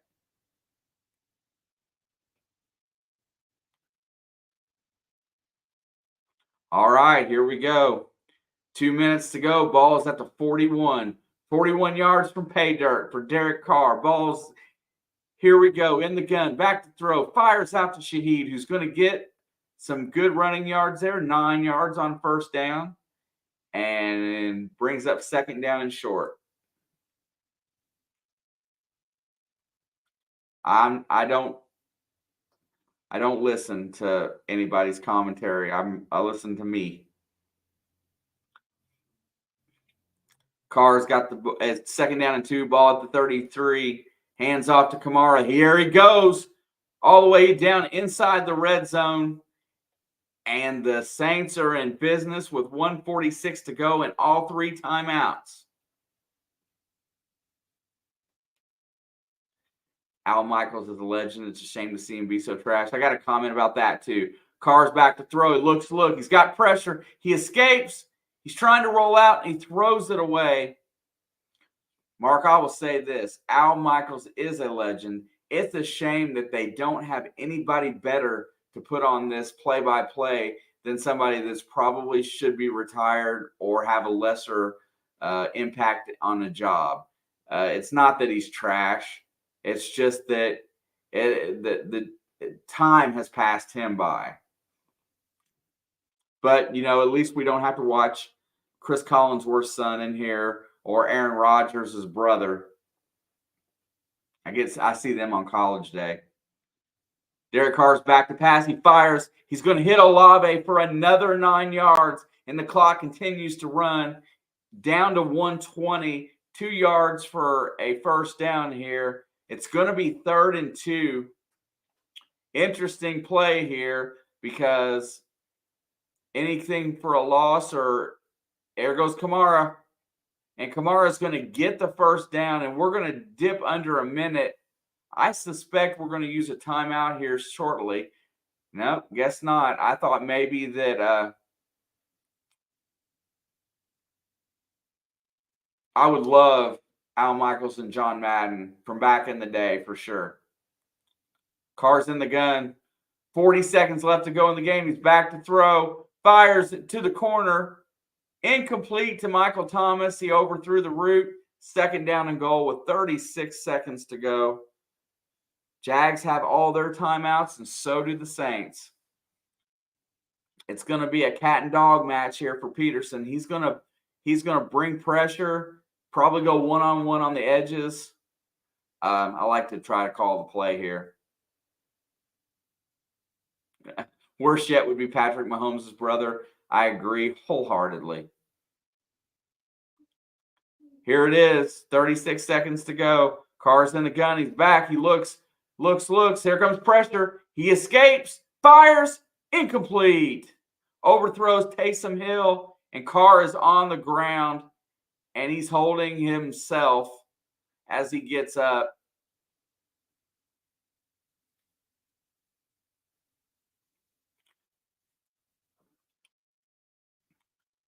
This will probably be the last game we see Carr for a while because I bet you he's got a pulled groin, and I bet he's not going to be able to go next week. I admire his toughness today. 3rd down and goal. This is it.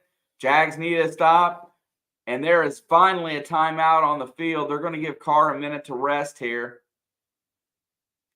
Dennis Allen burns a timeout.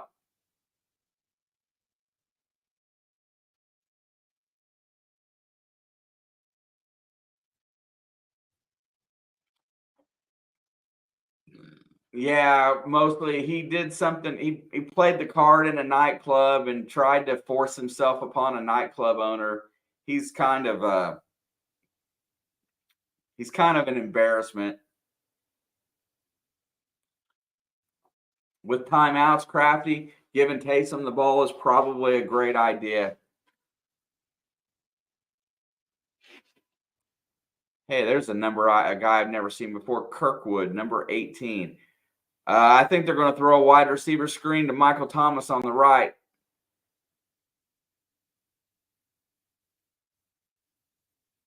Could be wrong. Fires back of the end zone. Foster Moreau drops it in the back of the end zone.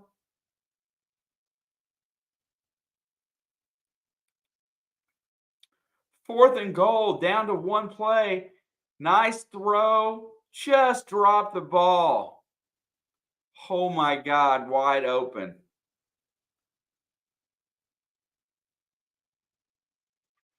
Dude, I still want to see a touchdown and a 2-point conversion attempt. Yeah, they should have run the ball back when they on 1st down. Use your timeouts. Back to throw. He fires it. It's incomplete. That will be the ball game. Horrible play calling. Foster Moreau drops the potential game-tying touchdown, and then Carr throws a horrible back shoulder throw to Olave that really didn't have a chance. Was they trying to draw the penalty? Great defense by number 30 from Jacksonville, Brown, as he throwing the fade to Olave, but he just never gets there.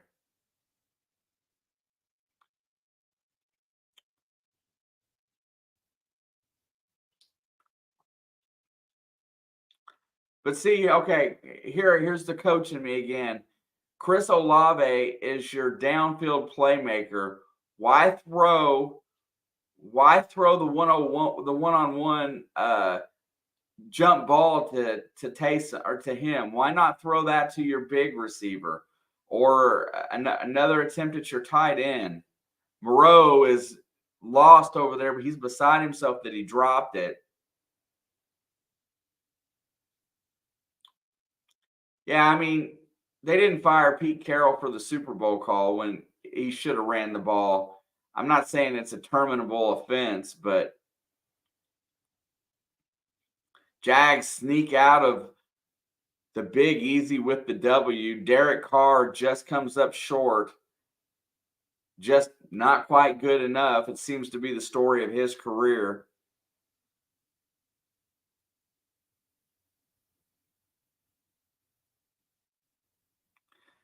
Trevor Lawrence takes a knee. And New Orleans uses their 3rd and final timeout.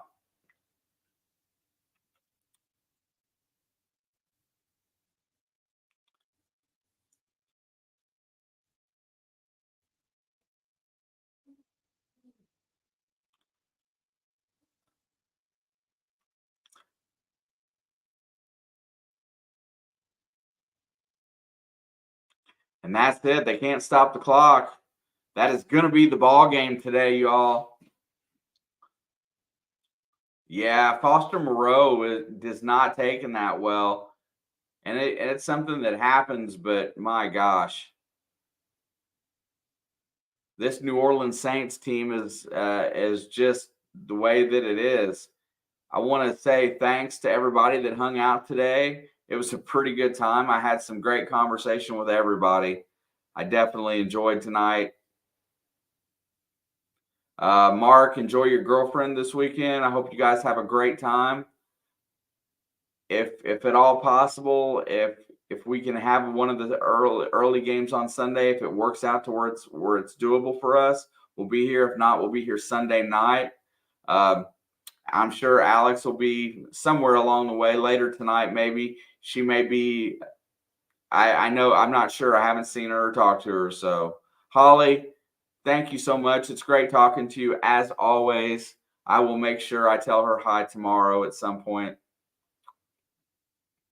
Yeah, no worries, Mark. Thank you, brother. You guys have a great weekend. Crafty, thank you so much. Heartbreaking loss for the Saints. Sounds like the Giants lost on Sunday. Absolutely. You know, to play well enough to get back in it and have a chance to win and not is heartbreaking. But I think that's what happens when you have, I hate to say it, a B quarterback. I mean, I'm not saying that Derek Carr didn't play well enough to win there. I'm just saying that if he made some plays earlier in the game, they may not have been in that position. Same goes for and Danny Dimes didn't play on Sunday, but you know, having Tyrod Taylor in there kind of was the thing for the Giants as well. Great game. The Giants showed they had some heart and some defense and held Buffalo. Super stoked for that. But yeah, I just think that some of these teams need to really think hard about who they sign as QB. But definitely take it for what it is. After all this, everybody else, mostly, thank you so much. Rob, thank you for hanging out tonight. I definitely appreciate that. I look forward to seeing you on Sunday morning at 9 o'clock. Hopefully work will not be so busy that I can't hang out too long. Stranger, Who Day, enjoy the bye weekend for the Bengals, my friend. Let's let Joe get a little bit more healed up before we go to San Fran next week. Oh, snap. Hopefully it'll be Joe Burrow's coming out party for being healthy, and we have a great game out there and don't get anybody hurt. Who else am I missing? Crafty, Holly, Rob. Tin Man, thank you for stopping in tonight. It's good to see you, my friend. I know that Looter 8 was in here, and so was Autism Mary. They're both gone now. Thank you guys so much. For Alex, I will tell you guys, I have a great night, and don't do anything I wouldn't do is what she would say. I'm going to lock this thing down here just a second. You guys are awesome. I'll see you Sunday. Let's go. Oh, unless I'm in here Saturday, if you want to come out and I might be in here for the Ohio State, Penn State football game if I'm home, just to have something to do. That will be very cool as well. But yeah, man, what a game tonight. 31-24 is the final. The Jaguars get the win over the New Orleans Saints in the Big Easy. And I shall see you guys on Sunday.